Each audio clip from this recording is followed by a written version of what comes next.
खुद पाक कसरत से पढ़ो, मुश्किलें आसान होती हैं, रोज़ियों में इजाफ़ा होता है, व तक़ज़िल हवाइज और हाजतें पूरी होती हैं।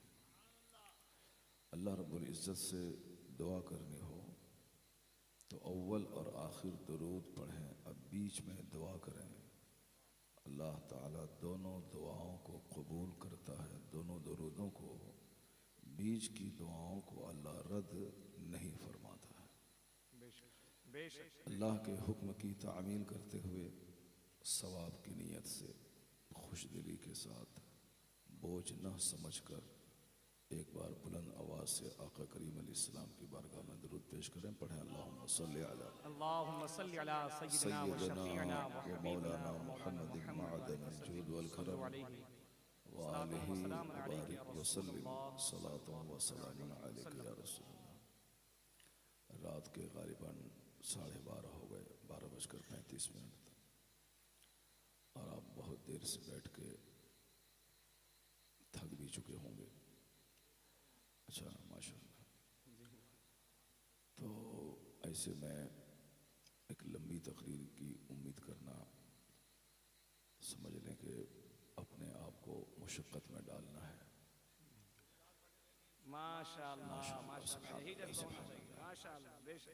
अल्लाह तबारक व तआला आप सबों को सेहत और तंदुरुस्ती अता फरमाए।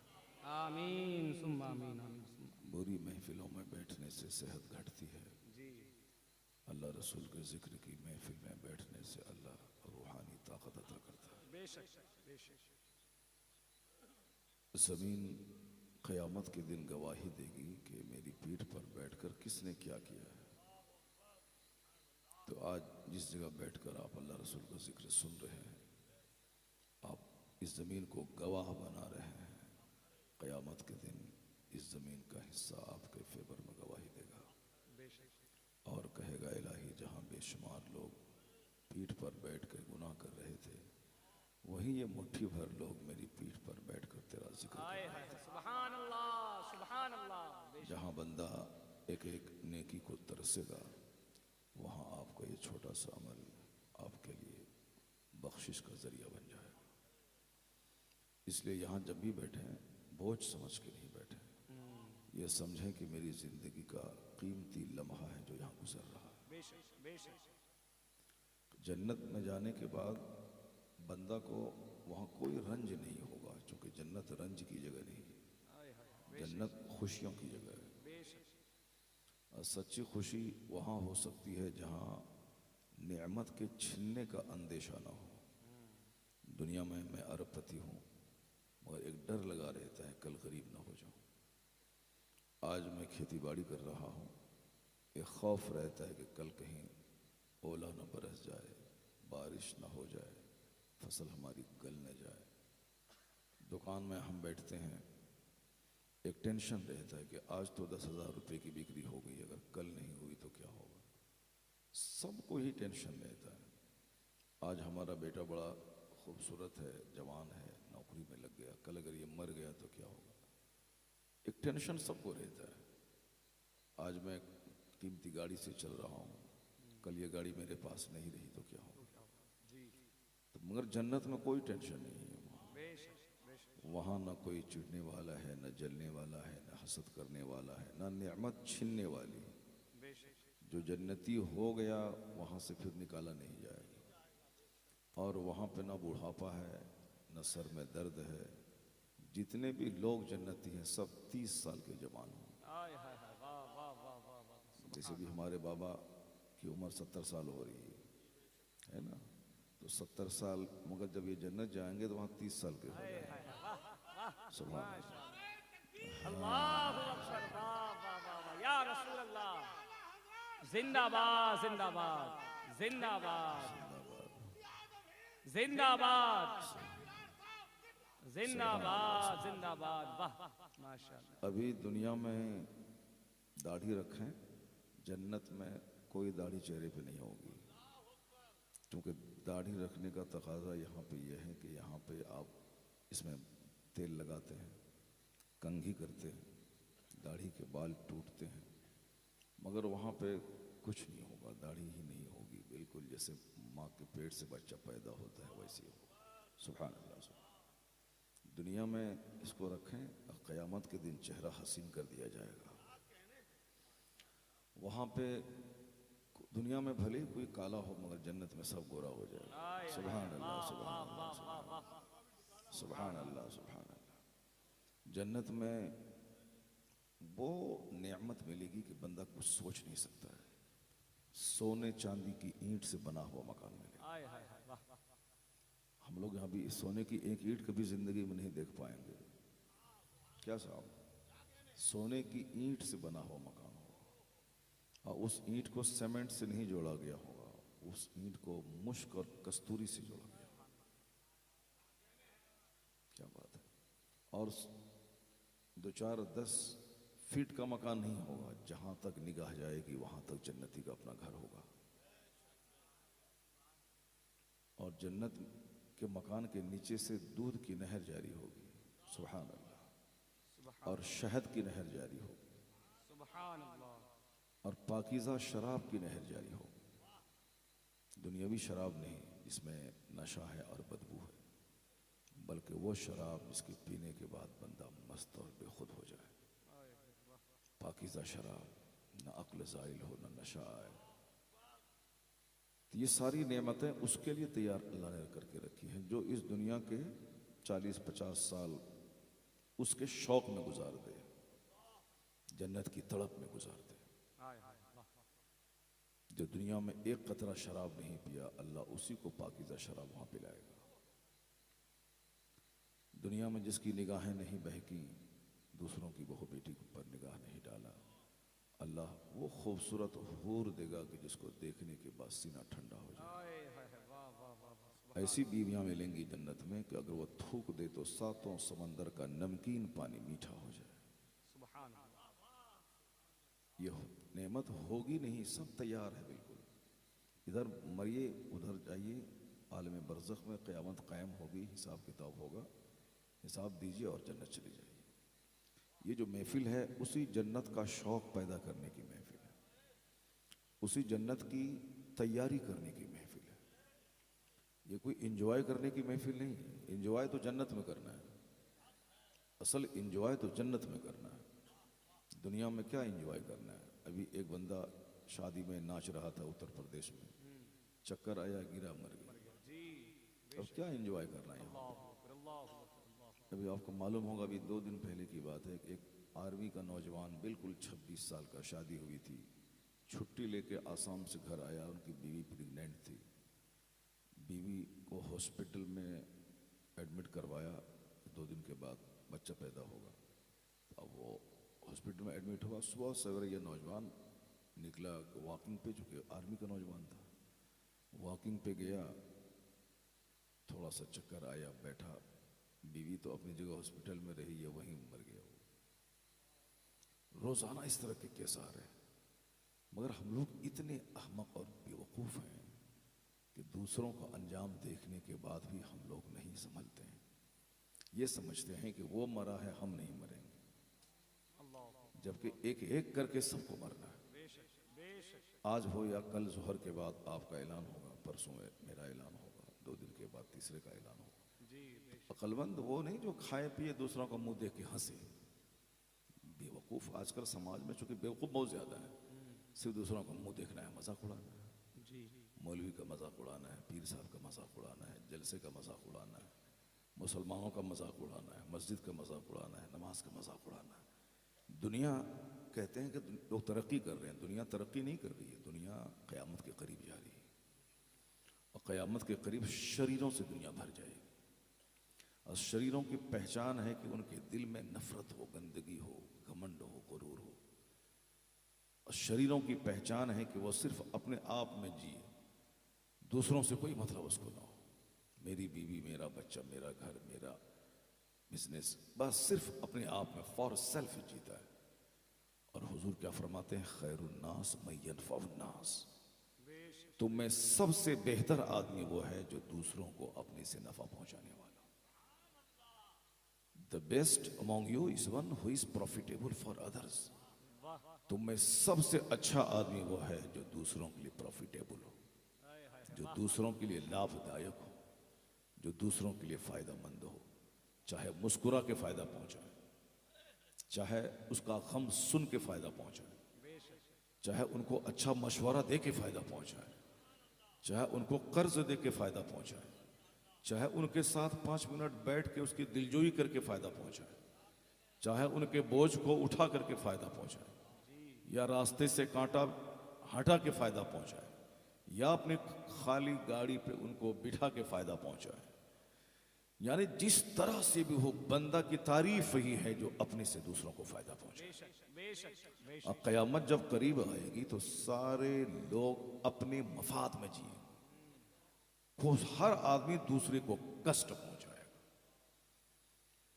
कष्टदायक लोगों से जमीन भर जाएगी, चाहे वो मुंह बिगाड़ के कष्ट पहुंचाए, चाहे वो गाली दे के कष्ट पहुंचाए, चाहे वो गीबत करके कष्ट पहुंचाए, चाहे उसको कर्ज न दे के कष्ट पहुंचाए, चाहे उसकी बेटी का रिश्ता तोड़वा के कष्ट पहुंचाए, चाहे उसके खानदान को गाली दे के कष्ट पहुंचाए, या उनके खेत की जमीन को कोदाल के जरिए छाट के उसको तकलीफ पहुंचाए, या उसके पेड़ का आम तोड़ के कष्ट पहुंचाए, नहीं कुछ तो उनकी गरीबी का ताना दे के कष्ट पहुंचाए। कष्ट पहुंचाना है, शरीर है वो जो अपने से दूसरों को कष्ट पहुंचाए, और अक्लमंद है वो जो अपने से हमेशा दूसरों को फायदा पहुंचाए। हदीस पाक में है कि इन्ना अहब्बल अअमाल इलल्लाह इदखालु सुरूर फी क़ल्बिल मोमिन। अल्लाह के नजदीक सबसे ज्यादा पसंदीदा अमल यह है कि बंदा दूसरे मोमिन भाई के दिल को खुश कर दे। सबसे पसंदीदा अमल इन अहब्बल अअमाल इलल्लाह ताला। अल्लाह रब्बुल इज्जत को सबसे ज्यादा पसंद है वो काम कि बंदा दूसरे मोमिन भाई के दिल को खुश कर दे। वो डफली बजा के नहीं खुश करे, ढोल बजा के नहीं खुश करे, बल्कि उनको आराम पहुंचा के खुश करे। ऐसी बात बोले कि उनका दिल खुश हो जाए, ऐसा काम उसका कर दे कि उसका दिल खुश हो जाए। तो जबरदस्ती मौलाना साहब का हाथ अपने खींच के अपने सर पे रख के दुआ कीजिए, ये जरूरी नहीं। जबरदस्ती बाप का हाथ अपने सर पे नहीं रखना है, जबरदस्ती माँ का हाथ लिया अपने सर पे रख लिया, जैसे आजकल बच्चा सब करता है मदरसे में, कहीं जाओ तो वो जबरदस्ती हाथ छीन करके सर पे रख लेता है। सरकार ताजुल शरिया को लोगों ने तकलीफ बहुत पहुंचाई है। कोई उनके गाड़ी को खींचता था, कोई उनके कपड़े को खींच रहा था, कोई दरवाजा को पकड़ के लटक रहा था, मोहब्बत में कर रहा था। लेकिन हुजूर ने क्या फरमाया कि अल्लाह करे कि उर्स बंद हो जाए। कैसे लोग हैं, कैसी जहालत, ये तरीका है। कोई मुसल्ला खींच रहा है, हमारे सामने की बात है, उनके घर में हम मौजूद थे, कोई मुसल्ला जिस पे नमाज पढ़ रहे थे उसको कोई खींच रहा था ऐसे, कोई आपका कुर्ता खींच रहा है, कोई आपका हाथ पकड़ रहा है।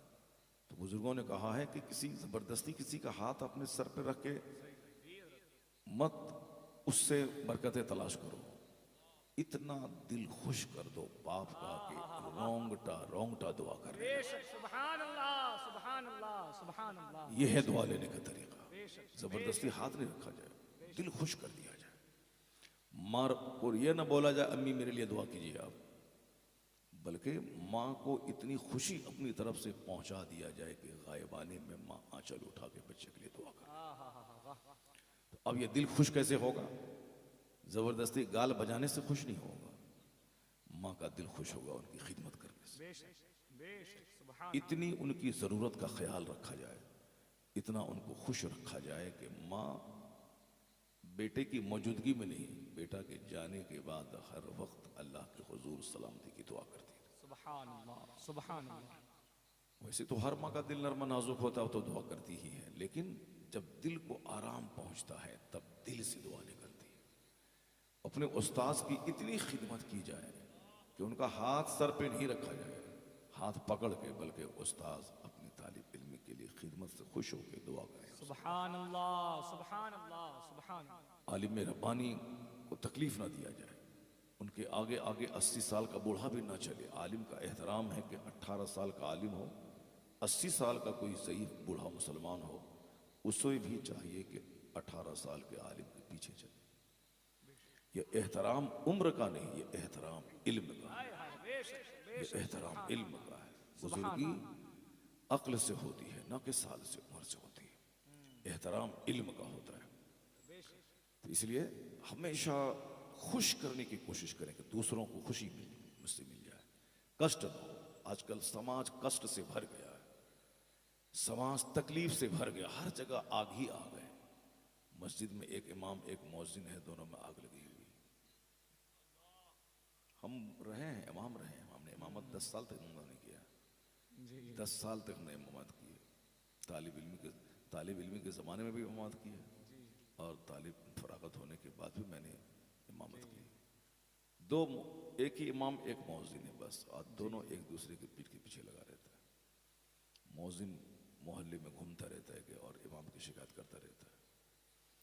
तो दो आदमी हैं, मोहब्बत नहीं। एक मदरसे में 5 टीचर हैं, सब एक दूसरे से अलग है।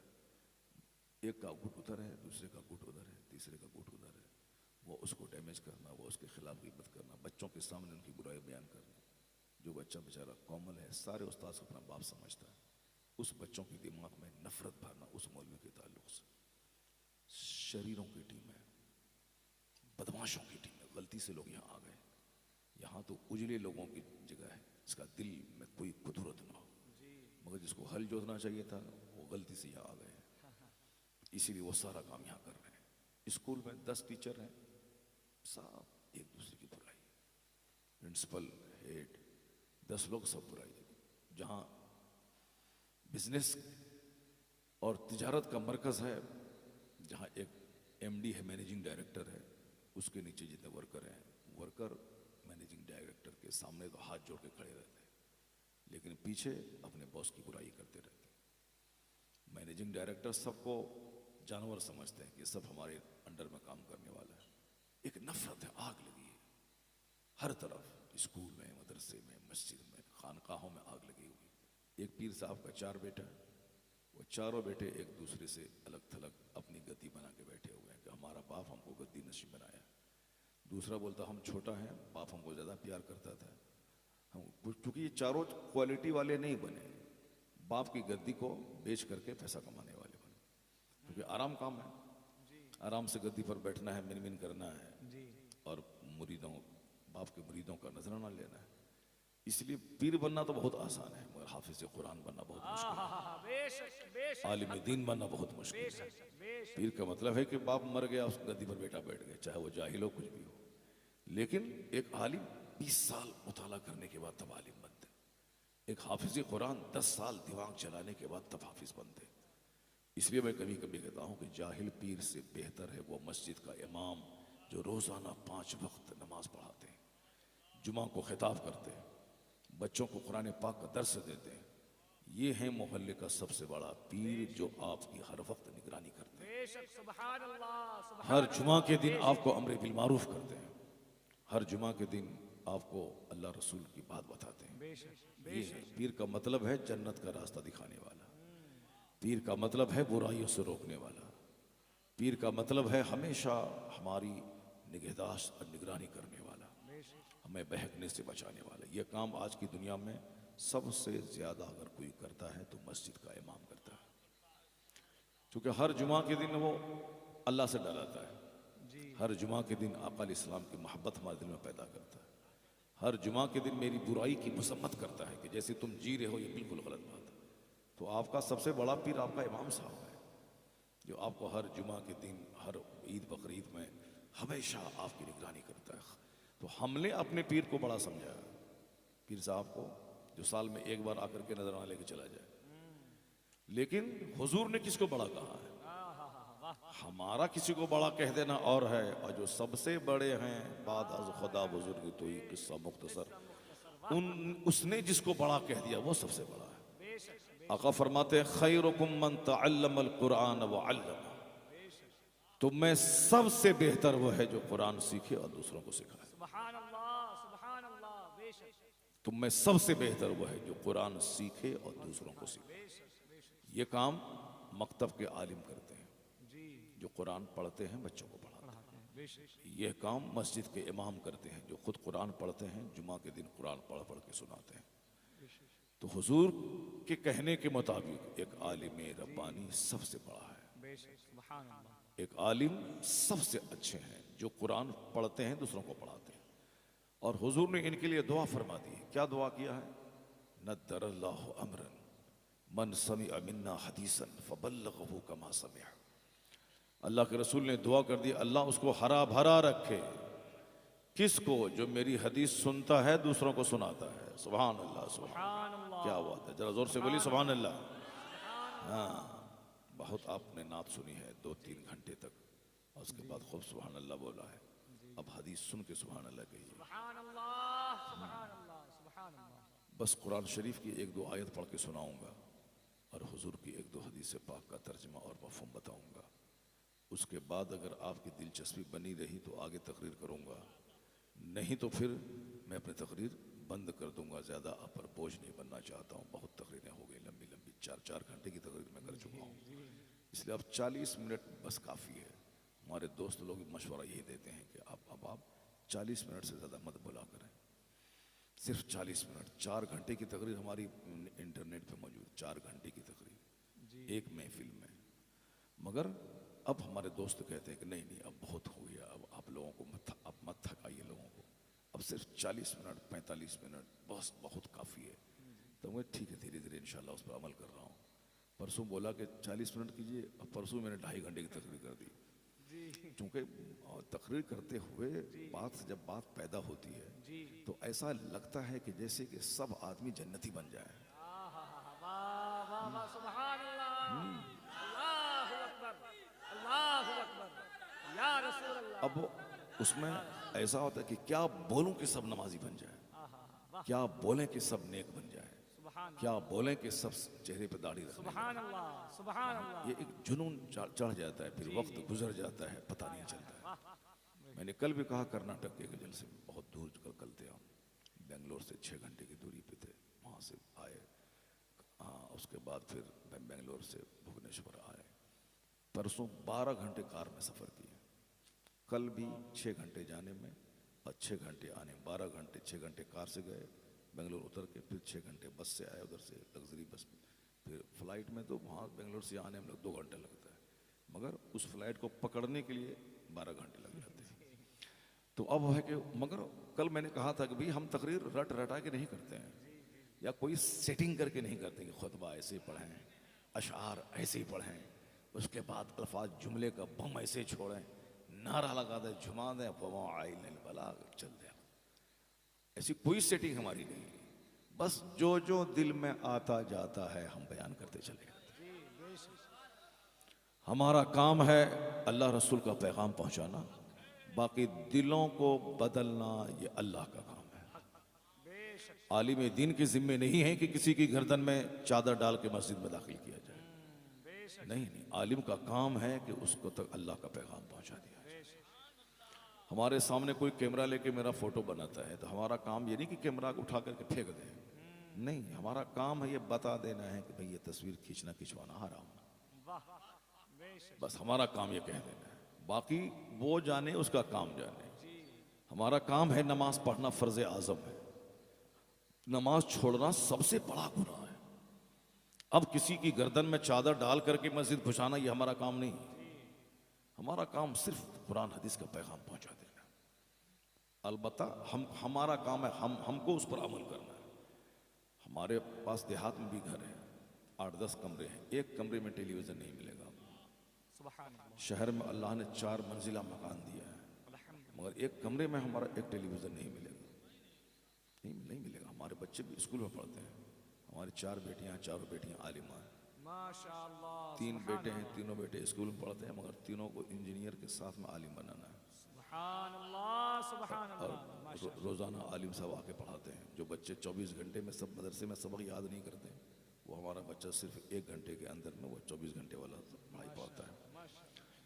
तो हमारी कोशिश ये रहती है कि दूसरों को पैगाम पहुंचाते रहें और अपने घर में भी बहुत हद तक कोशिश करें कि जो इस्लामी तरीक़ा है उस तरीक़े पे अमल करते रहें।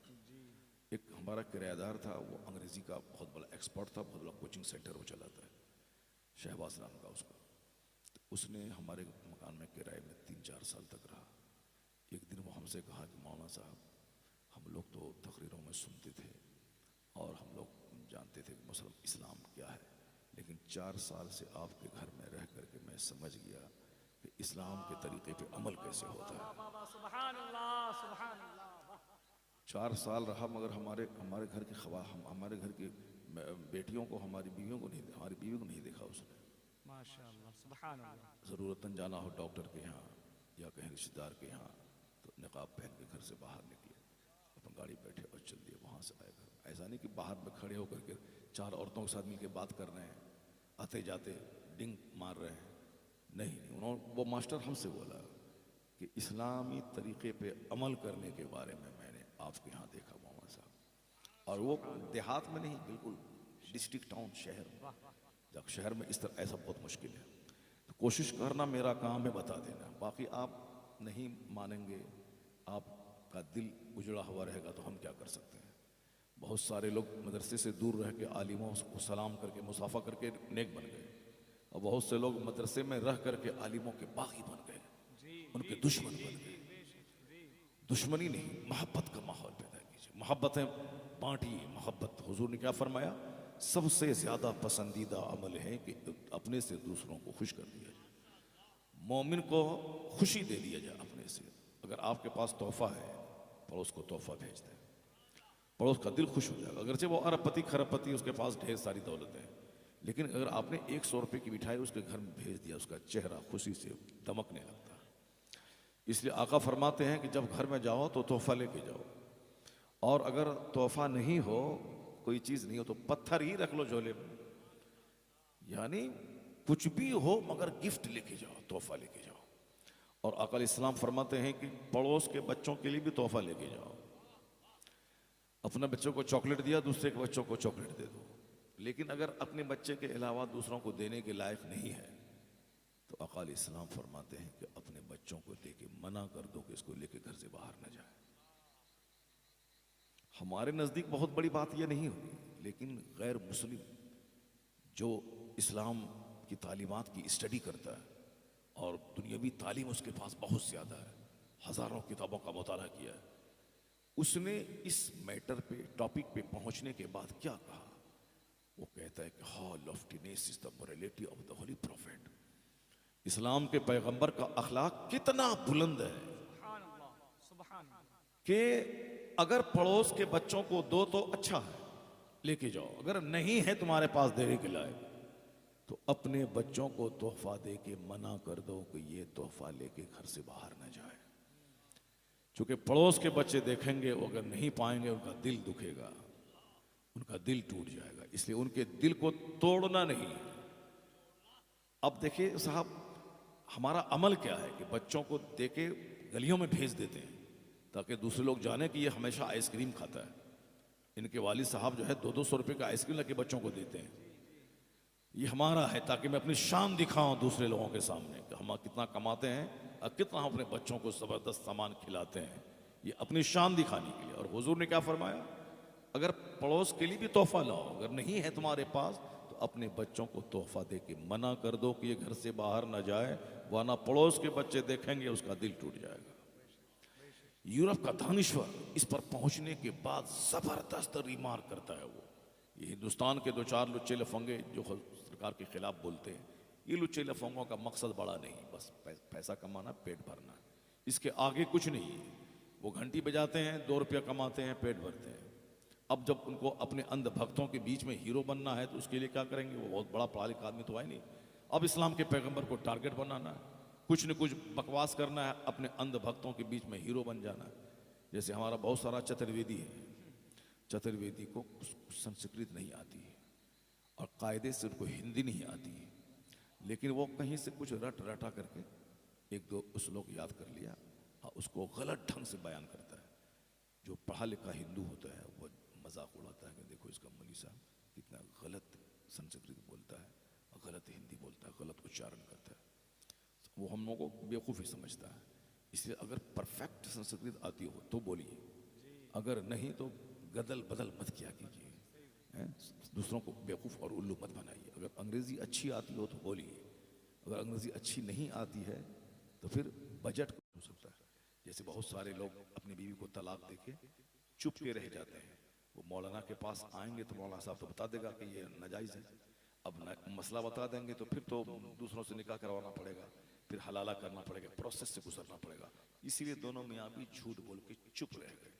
यहाँ तो बेइज्जती से थोड़ी देर के लिए बच गया, मगर कयामत के दिन क्या होगा? ये तो जिना का गुनाह जब तक तलाक देने के बाद अपनी बीवी को अपने पास रखे रहा, ये जिना खालिस। और जितने बच्चे पैदा होंगे सब वलदुल ज़ना वलदुल हराम पैदा होंगे। इसलिए अगर कोई तलाक दे देता हो, अगर निकल गया जबान से, तो अब उसको झूठ बोल करके बड़े अजाब को दावत ना दे, बल्कि सच बोल करके सच्चाई से काम ले। अगर अलग हो रही है बीवी, अलग हो रही, अलग कर दे उसको। दुनिया में कितने दिन तक रहना है? 10 साल, 20 साल, 25 साल, 50 साल। उसके बाद मरने के बाद वहां जाना है जहां का एक दिन 50,000 साल के बराबर हो। इसलिए असल इज्जत वहां की, असल जिल्लत वहां की। ये आखिरत का टॉपिक अपने बच्चों की घुट्टी में पिलाना होगा, बच्चों को बताना होगा। इंजीनियर, डॉक्टर, प्रोफेसर, मास्टर सब बाद में, पहले बच्चों को आशिक रसूल बनाना होगा, हुजूर की मोहब्बत डालनी होगी, अल्लाह पर यकीन डालना होगा। मेरे लाल, हराम का 1 करोड़ रुपया अगर कोई दे तो हलाल का 1 रुपया उस 1 करोड़ से बेहतर होता है। ये बातें अपने बच्चों को बताना होगा और अपनी बच्ची को बताना होगा कि असल में वो जन्नत है जहां खरबों साल रहना है। ये दुनिया की जवानी 25 साल 25 मिनट की तरह खत्म हो जाते हैं।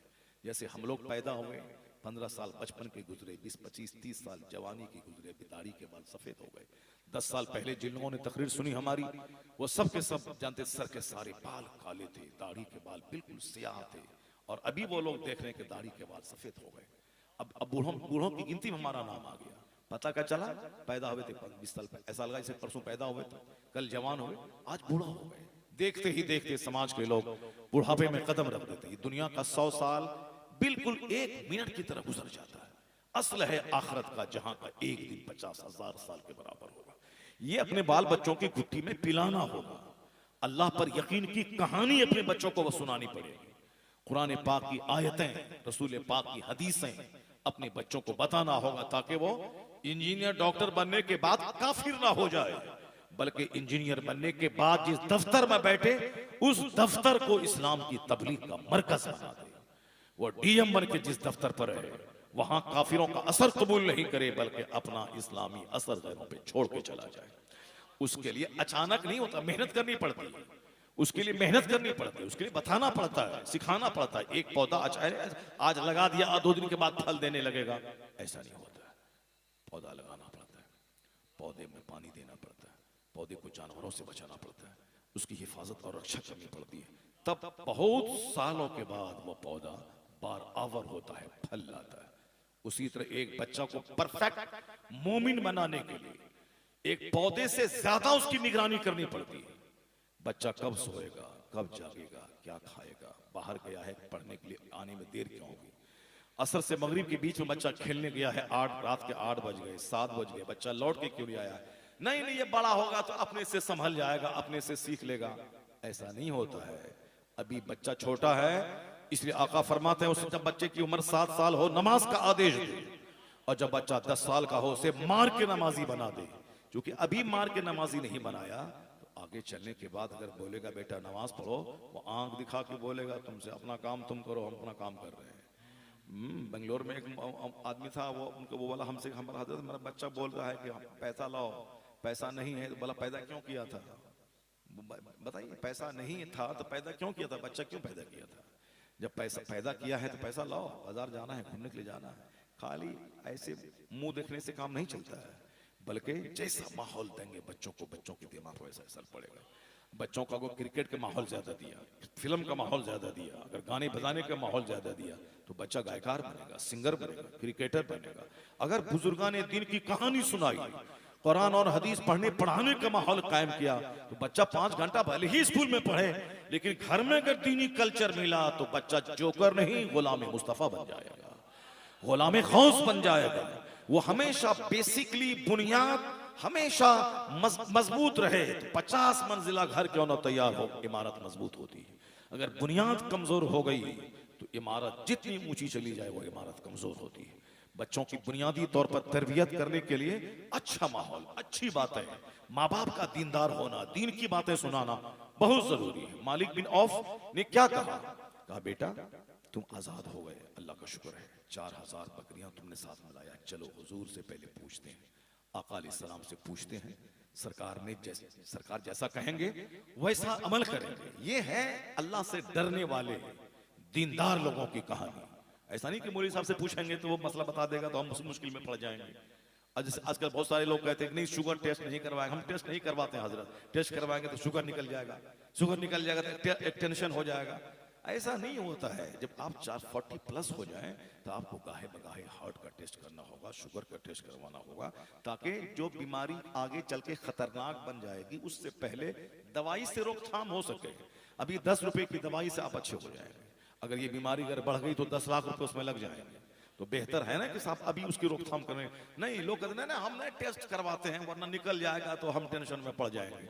और उसके बाद जब बढ़ता चला जाएगा, ये मर्ज बढ़ेगा, उसके बाद फिर अचानक चक्कर आएगा, उसके बाद गए काम से, फिर आप 10 लाख रुपए दीजिए, आईसीयू में जाइए। इसलिए हम सचेत रहिए, एक्टिव रहिए, हमेशा कॉन्शियस रहिए सेहत के बारे में, औलाद के बारे में, घर के बारे में, बीवी के बारे में, अपनी आखिरत के बारे में, नमाज रोजे के बारे में, हज ज़कात के बारे में हमेशा बिल्कुल फिक्रमंद रहिए और हमेशा एक्टिव रहिए। और सेहत के बारे में एक्टिव रहेंगे तो सेहत अच्छी रहेगी। मोदी जी को देख रहे हैं आप, अभी उम्र उनकी 76 साल हो रही है और हर महीने 2 महीने का कंटिन्यू एम्स, जो दिल्ली का सबसे बड़ा, हिंदुस्तान का सबसे बड़ा हॉस्पिटल है, वहां जाते हैं और हर महीने तमाम टेस्ट करवाते हैं। हार्ट का क्या पोजीशन है, लंग्स का क्या हाल है, स्टोमक का क्या हाल है, प्रोस्टेट का क्या हाल है, शुगर का क्या हाल है, या प्रेशर का क्या हाल है, वो पूरा फुल बॉडी चेकअप करते हैं। इसलिए अभी 76 साल बिल्कुल हष्ट और पुष्ट रहते हैं साहब। अभी हम 40 साल का जवान हमारा खीर की तरह हो गया, मुंह ऐसे हिलाता है, गाल चिपक गया, और वो 76 साल में बिल्कुल 56 इंच का चीना लेकर के अपना डराते रहते हैं, पूरा हिंदुस्तान घूमते रहते हैं, अमेरिका, यूरोप, आयरलैंड, यहाँ वहाँ। हम लोग साहब या यहाँ कानूपुर से भुवनेश्वर जाएं तो पूरा थरा के अपना बिस्तर पे चुप हो जाते हैं। और ये साहब America, Europe, Holland, Norway, Canada, Hindustan, आज उड़ीसा, कल गुजरात, परसों बिहार, परसों बंगाल, यानी मारी फिरते रहते हैं। उसके बाद भी एक्टिव रहते हैं। क्यों? अपनी सेहत के बारे में ख्याल रहता है। इसलिए आपको भी अपनी सेहत का ख्याल करना होगा, अपने बच्चों के दीन का ख्याल करना होगा, अपनी औरतों का ख्याल करना होगा, अपनी मस्जिद का ख्याल करना पड़ेगा। अल्लाह पर जो मजबूत यकीन रखेगा, अल्लाह मुश्किलात से निकलने का रास्ता पैदा फरमा देता है। वो गए हुजूर के पास, आका अलैहिस्सलाम का, सरकार मेरा बेटा आजाद हो गया है मुशरिकों के कैद से, और 4000 बकरियों को भी साथ में ले आया है। आका ने क्या फरमाया? जाओ, ये बकरियां अल्लाह की तरफ से तोहफा है, तुम्हारे लिए इस्तेमाल करो। सुभान अल्लाह, सुभान अल्लाह, सुभान अल्लाह। आयत करीमा नाजिल हुई, जिब्राइल अमीन आ गए, वमन यत्तकिल्लाह यजअल लहू मखरजा। जो अल्लाह से डरता है, अल्लाह मुश्किल से निकलने का रास्ता पैदा फरमा देता है, और वहां से रोजी देता है जहां से बंदा सोच नहीं सकता। वहां से रोजी देता है जहां से बंदा सोच नहीं सकता। आज हमारी नीयत खराब हो गई, आज हमारी नीयत खराब हो, इसीलिए हम दाने दाने को तरस गए, दाने दाने को तरस गए। आज हम समाज में मुंह सुखा के रहते हैं, क्योंकि जरा सा उसको मौका नहीं मिला हराम खाने का तो चलो भी वो बोलता है सीना तान के हम नहीं खाते हैं, लेकिन जरा सा मौका मिल गया तो वो उसको छोड़ता नहीं, लपेट लेता है उसको। मस्जिद का माल, मदरसे का माल, ज़कात का माल, खैरात का माल, पब्लिक का चंदा है, कब्रिस्तान का चंदा, मस्जिद का चंदा, ईदगाह का चंदा, बाउंड्री का चंदा, जिसके पास मिला वही लपेट के रख दिया। हराम का माल थोड़ा सा मिला, ये 10 रुपए में ईमान बदल दिया, 10,000 रुपए में झूठ बोल दिया, 2-4 लाख रुपए में झूठ बोल दिया। जबकि बंदों को आपको ये मालूम होना चाहिए कि हराम का 50 करोड़ रुपया उससे बेहतर है हलाल का 50 रुपया। हलाल कबूल करे, हराम पर निगाह उठा के न देखे। आज इसकी वजह से फितना है, इसकी वजह से बेबरकती भी इसमें। कमाते हजारों हैं, बरकत ही नहीं है, कमाते लाखों हैं, बरकत, क्योंकि नीयत दुरुस्त नहीं है। अब जरा गौर से सुनिए, आका अलैहिस्सलाम ने हमारी रूहानी ग़िज़ा के लिए, हमारे दीनदार बने रहने के लिए कौन सा नुस्खा नहीं दिया, सारा नुस्खा बयान फरमाया। आका अलैहिस्सलाम ने दौलतमंद बने का नुस्खा बयान किया, आका अलैहिस्सलाम सेहतमंद रहने का नुस्खा बयान किया। आपको मालूम होना चाहिए कि मिस्र के हाकिम ने वहां से तोहफा हुजूर की बारगाह मदीना भेजा था। आका सल्लल्लाहु अलैहि वसल्लम के पास एक कनीज भेजा था, और दूसरा गिफ्ट भेजा था, और एक डॉक्टर को भेजा था, तबीब को, कि मदीने में इलाज करवाएं। आका अलैहिस्सलाम ने दूसरे तोहफे को कबूल किया, मगर डॉक्टर का तोहफा कबूल नहीं किया, डॉक्टर को वापस कर दिया, कहा ले जाओ इसको, मदीने में लोग बीमार नहीं पड़ते हैं। सुभान अल्लाह, सुभान अल्लाह। जो हॉस्पिटल का मुल्क है वह बीमारों का मुल्क है, जो डॉक्टर कदम कदम पे जहां डॉक्टर हैं वो बीमारों का मुल्क है। जहां मर्ज नहीं है वहां हॉस्पिटल की क्या जरूरत है, जहां बीमारी नहीं है वहां डॉक्टर की क्या जरूरत है। तो तबीब को कह करके वापस कर दिया गया कि मदीने वाले बीमार नहीं पड़ते हैं। क्यों? मदीने के लोग जब भूख लगती है तब खाते हैं, अभी भूख रहती है खाना छोड़ देते हैं। क्या बात है। और इस नुस्खे पे जो अमल करेगा वो सेहतमंद रहेगा, बीमार नहीं पड़ेगा। क्योंकि ये मैदा उम्मुल अमराज है, तमाम बीमारियों को पैदा करने वाली माँ है। ये मेरा मैदा, ये स्टमक, ये लीवर, ये अगर सुचारू ढंग से काम कर रहा है तो सारा फंक्शन ठीक रहेगा। और ये जहां डैमेज हुआ फिर समझने के तरह तरह की बीमारियां, तरह तरह के फसादात पैदा होंगे। और इसको दुरुस्त रखने का तरीका एक क्या है? एक तरीका है कम खाना। इसका एक तरीका है, यानी भूख लगे तब खाना। ऐसा नहीं कि 3 टाइम खाना है तो अब गर्दन तक है, डकार आ रही है फिर भी खा लेना है।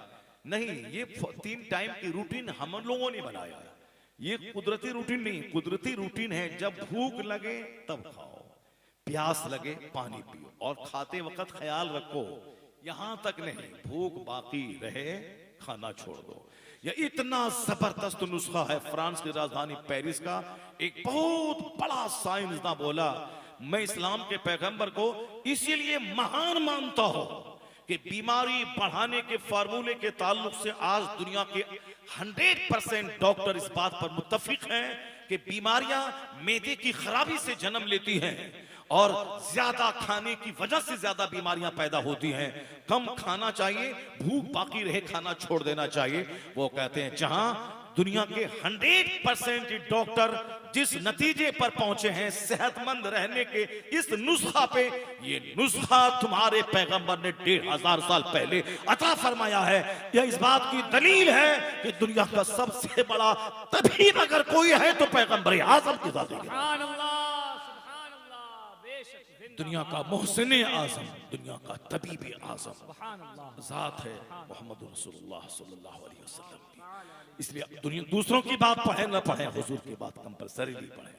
दूसरों की हयात, दूसरों की बायोग्राफी का मुताला करें न करें, आका इस्लाम की हयात तैयबा का मुताला जरूर करें। पढ़ें स्कूल में, कोई जरूरी नहीं कि सारे बच्चे आपकी मदरसे में पढ़ के मौलाना बन जाए। इलाके में एक जबरदस्त आलिम रहे जो पूरे इलाके का कर्ज अदा करे, बस काफी है। सारे बच्चों का आलिम बनना जरूरी नहीं है, अलबत्ता सारे बच्चों का दीनदार बनना जरूरी है।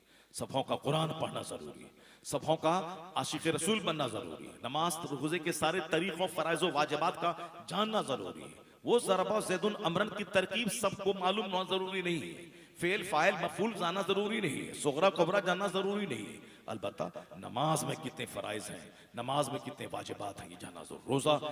रोजा में क्या चीजें जरूरी हैं, रोजा कैसे टूट जाता है, ये सारी चीजें जानना जरूरी है। ज़कात अगर फर्ज हुई तो ज़कात के कानून जानना जरूरी है। हज फर्ज होगा तो हज के कानून को जानना जरूरी है। ये बुनियादी तालीम ये आधा घंटा भी डेली आदमी बहारे शरीयत पढ़ ले, किसी आलिम की सोहबत में रहे, काफी है। 5 घंटा पढ़े वो स्कूल में फिजिक्स, केमिस्ट्री, बायोलॉजी, वो पढ़े वहां मैथमेटिक्स, वहां पढ़े जीके पढ़े, जीएस पढ़े, जनरल नॉलेज पढ़े, जनरल साइंस पढ़े, ज्योग्राफी पढ़े, सिविक्स पढ़े, सब पढ़े। वो पढ़े ताकि इंजीनियर डॉक्टर बनके 2 टाका कमा के पेट पाले। और यहाँ बाहरी शरीयत पढ़े, कंजुल ईमान पढ़े, आधा घंटा आलिम के साथ रहे ताकि ईमान बचा रहे और वो जन्नत बची रहे। नारे तकबीर, नारे रिसालत, मसलके आला हजरत, गुंबदे खजरा कॉन्फ्रेंस। और जो सर से लेके पांव तक बीमारियां हैं, यही चाउमीन डाल दिया, बर्गर डाल दिया, ये डाल दिया, वो डाल दिया, सुबह से लेके शाम तक 50 बार पेट में डाला। अब जब लीवर का फंक्शन गड़बड़ हुआ, ब्लड बनना बंद हो गया, चलिए डॉक्टर के पास। शुगर लेवल, ग्लूकोज में सब शुगर दाखिल हो गया, चलिए डॉक्टर के पास। हार्ट में खतरा हो गया, चलिए डॉक्टर के पास। जोड़ जोड़ का दर्द हो गया, चलिए डॉक्टर के पास। सरकार दो जहां इस्लाम के फार्मूले को अपनाया, फिर आप देख लें कि सेहतमंद यहां रहेंगे, दौलतमंद यहां रहेंगे, और फिर जन्नत का हकदार वहां बन जाएंगे कि मोहम्मद से वफा तूने तो हम तेरे हैं, ये जहां चीज है क्या लोहो कलम तेरे। क्या हुआ, तुम लोग क्यों भाग रहे हो? जाओ जल्दी जल्दी। बस अब एक बात सुन लीजिए, और अल्लाह पर यकीन रखना बहुत जरूरी है। ये यकीन कमजोर हो रहा है। आंख बंद करके ब्लाइंडली यकीन करें कि अल्लाह ही रोजी देने वाला है। जब अल्लाह रोजी देने वाला है तो कभी भी झूठ नहीं बोलना, कभी भी सूद नहीं खाना, कभी भी धोखा नहीं देना, कभी भी हराम तरीके से नहीं खाना। अल्लाह फरमाता है कि कुलू मिनत तय्यबात व अमलू सालिहा, पाकीज़ा रोजी खाओ, अच्छा काम करो, हलाल रोजी खाओ, अच्छा काम करो। तो जब रोजी गड़बड़ होती है तो आदमी के दिल दिमाग में गंदी बातें आती हैं। जब रोजी पाकीज़ा रहती है तब बंदा हमेशा सर से लेके पांव तक उसको इबादत करने में चुस्ती रहती है। आज रोजी गड़बड़ है इसीलिए नमाज पढ़ने में दिल नहीं लगता है। रोजी गड़बड़ है, पर्दा करने में औरतों को दिल नहीं लगता है। रोजी गड़बड़ है, घर में रहने में दिल नहीं लगता है। अल्लाह कहता है वक़रना फी बुयूतिकुन्ना वला तबर्रजना तबर्रुजल जाहिलिया। अल्लाह फरमाता है कि ए औरतों, तुम घरों में ठहरी रहो, दौरे जाहिलियत की आवारा औरतों की तरह मारे मारे मत फिरो। लेकिन आज घर में दिल नहीं लग रहा। 5 दिन घर में खाएंगे, एक दिन होटलिंग चलिए। गरीब लोग होटल ले जा रहे हैं। अब घर में रहे और रिश्तेदारों का बहाना है, घर से निकलने का निशाना है, मजार का बहाना है, अब फिर घूमने फिरने का एक निशाना है। आज मस्जिदों में औरतें नहीं आ रही, क्यों? जुमा फर्ज नहीं, जमात वाजिब नहीं, ईदैन वाजिब नहीं है। मगर दरगाह पे जाने का परमिशन किसने दे दिया? जिस इस्लाम ने जुमा फर्ज नहीं किया औरतों पे, वो कौन सा इस्लाम है जो औरतों को पिकनिक मनाने के लिए दरगाह पे जाने का परमिशन दे दिया? लोग नफ्स की गुलामी कर रहे हैं, शरीयत की गुलामी नहीं कर रहे हैं। आला हजरत रज़ी अल्लाह तआला अन्हु की बात मान नहीं रहे हैं लोग। आला हजरत ने कहा था 4 हाथ दूरी पे रहना, कब्र को हाथ मत लगाना, कब्र को तवाफ करना हराम, कब्र को सजदा करना हराम, 4 हाथ दूरी पे रहना, हाथ मत लगाना, चादर चढ़ाने की रस्म कायम मत करना, एक चादर डाल देना ताकि जब तक वो चादर पुरानी ना हो दूसरी चादर मत चढ़ाना। चादर चढ़ाने की रस्म हमने बना दिया, मिन्नत मांग रहे हैं। कब्र का तवाफ, कब्र को सजदा और जाके हाथ से कब्र को पैर की तरह दबा रहे हैं। आला हजरत ने कहा 4 हाथ दूरी पर हो, फातिहा पढ़ो, उनके लिए दुआ करो कि अल्लाह इनके दर्जात बुलंद कर दे, और उनके वसीले से अपने लिए दुआ करो कि अल्लाह मेरा भला कर दे, फिर वहां से निकल जाओ। ये है दरगाहों की हाजिरी का जबर तरीका। हम लोगों ने औरतों को लेके जाकर के आज कव्वाली के बहाने औरतों की आबरू नीलाम हो रही है। वो पिकनिक पॉइंट है, फोन से बात होगी, दरगाह पे आना है। अब माँ बाप तो दरगाह के नाम पे रोकेंगे नहीं, अब चले गए। अब वहाँ उधर कव्वाली हो रही 4 घंटे, इधर 4 घंटे ज़िनाकारी हो रही है। अभी मैं गया था बिहार के इलाके में, कहा हजरत आपने जो हालांकि कोई हमको सुनाया नहीं था वहाँ के बारे में, हम तो अपने मसाइल बयान करते हैं, उसका हल बयान करते हैं, लेकिन वहाँ बोला हजरत आपने जो कहा सब ठीक है, यहाँ हर उर्स में ज़िनाकारी होती है। जवान लड़का जवान लड़की को लेकर जंगल की तरफ भाग गया, यानी इस कदर बुराइयां बेहयाया। मैंने कहा और शरीयत का कानून तोड़ो, जमात वाजिब नहीं है। मर्द जमात से नमाज ना पढ़े तो फासिक मर्दुदु शहादा, और जमात से नमाज पढ़े तो 27 गुना सवाब। औरत नहीं, तनहा घर में पढ़े 27 गुना सवाब उसको मिल जाएगा घर में। क्यों? जमात से नमाज पढ़ने से ज्यादा उसके लिए जरूरी है वो पर्दे में रहे। जुमा फर्ज नहीं है जबकि बड़ी नमाज है जुमा, मगर पर्दे में रहना जुमा पढ़ने से बेहतर है औरत के लिए। ईद बकरीद की साल में 2 डेज 2 दिन की नमाज, मगर औरतों पे वाजिब नहीं, वो घर में रहे। तो जो शरीयत ने ईदैन उस पर वाजिब नहीं किया, जुमा फर्ज नहीं किया, जमात वाजिब नहीं किया, वो शरीयत कैसे वो मेला घूमने का परमिशन दे देगी? गौसे आजम ने कहा था जब औरतें अपने घर से निकलती हैं दरगाहों की हाजिरी के लिए, वापसी तक अल्लाह के फरिश्तों की लानत में रहती है, लानत बरसती है। आज हमारी बेटियां जो गैरों के साथ भाग रही, हम जो मजमून लिख रहे हैं, हम जो तकरीर कर रहे हैं, ये मजमून, ये तकरीर जो दर्द दिल से निकल रहा है, ये 100% कसूर सिर्फ माँ बाप का है।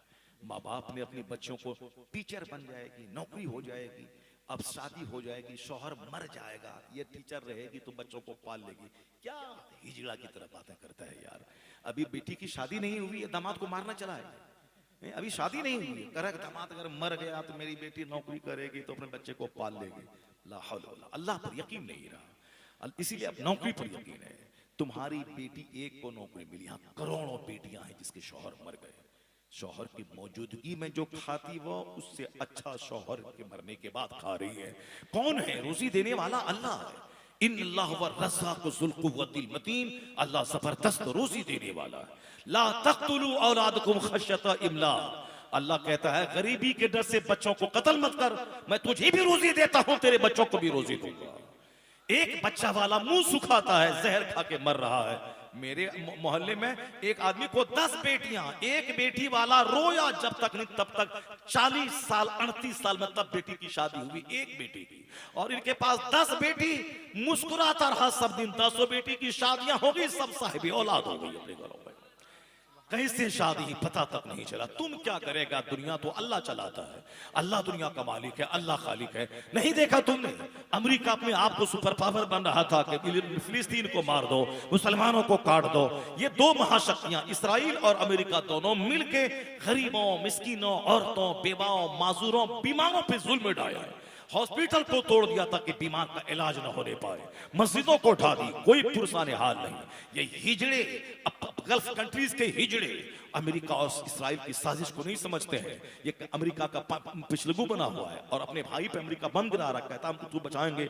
एक दूसरे को तोड़ तोड़ करके सबको चुन चुन के मारने वाला अमेरिका, फिर भी ये हिजड़े कुर्सी से चिपके हुए हैं और दूसरे भाई को मरवाने पे मोच पे ताव देते हैं। हमने मरवा दिया, सद्दाम को मरवाया अमेरिका ने, कर्नल कज़ाफी जैसे बहादुर को मारा उसने, चुन चुन के एक एक को मारा। साहब अरब के नाम पे लड़ा है, कुर्द और अरब के नाम पे लड़ाता है। और साहब शिया सुन्नी के नाम पे अमेरिका को क्या मतलब है कौन शिया है कौन सुन्नी है, लेकिन वो शिया सुन्नी के मसले को हवा दे करके उसके नाम पे मरवाता है। जब शिया मरता है तो सुन्नी ताली बजाता है, और जब सुन्नी के घर में आग लगती है तो शिया ताली बजाता है। तो फिर वो दोनों की मूर्खता बेवकूफ देख के अमेरिका ताली बजाता है। इस तरीके से पूरे अरब को तोड़ के रखा उस जालिम ने, यहाँ तक कि बम बरसता रहा, हॉस्पिटल गिरता रहा, स्कूल गिरते रहे, मस्जिदें शहीद होती रही, मगर किसी हिजड़ों के मुंह में जबान नहीं थी वो बोले उसके खिलाफ। क्योंकि अमेरिका एक बार डांट मारेगा तो पेशाब पखाना उतर जाएगा मोहम्मद बिन सलमान का।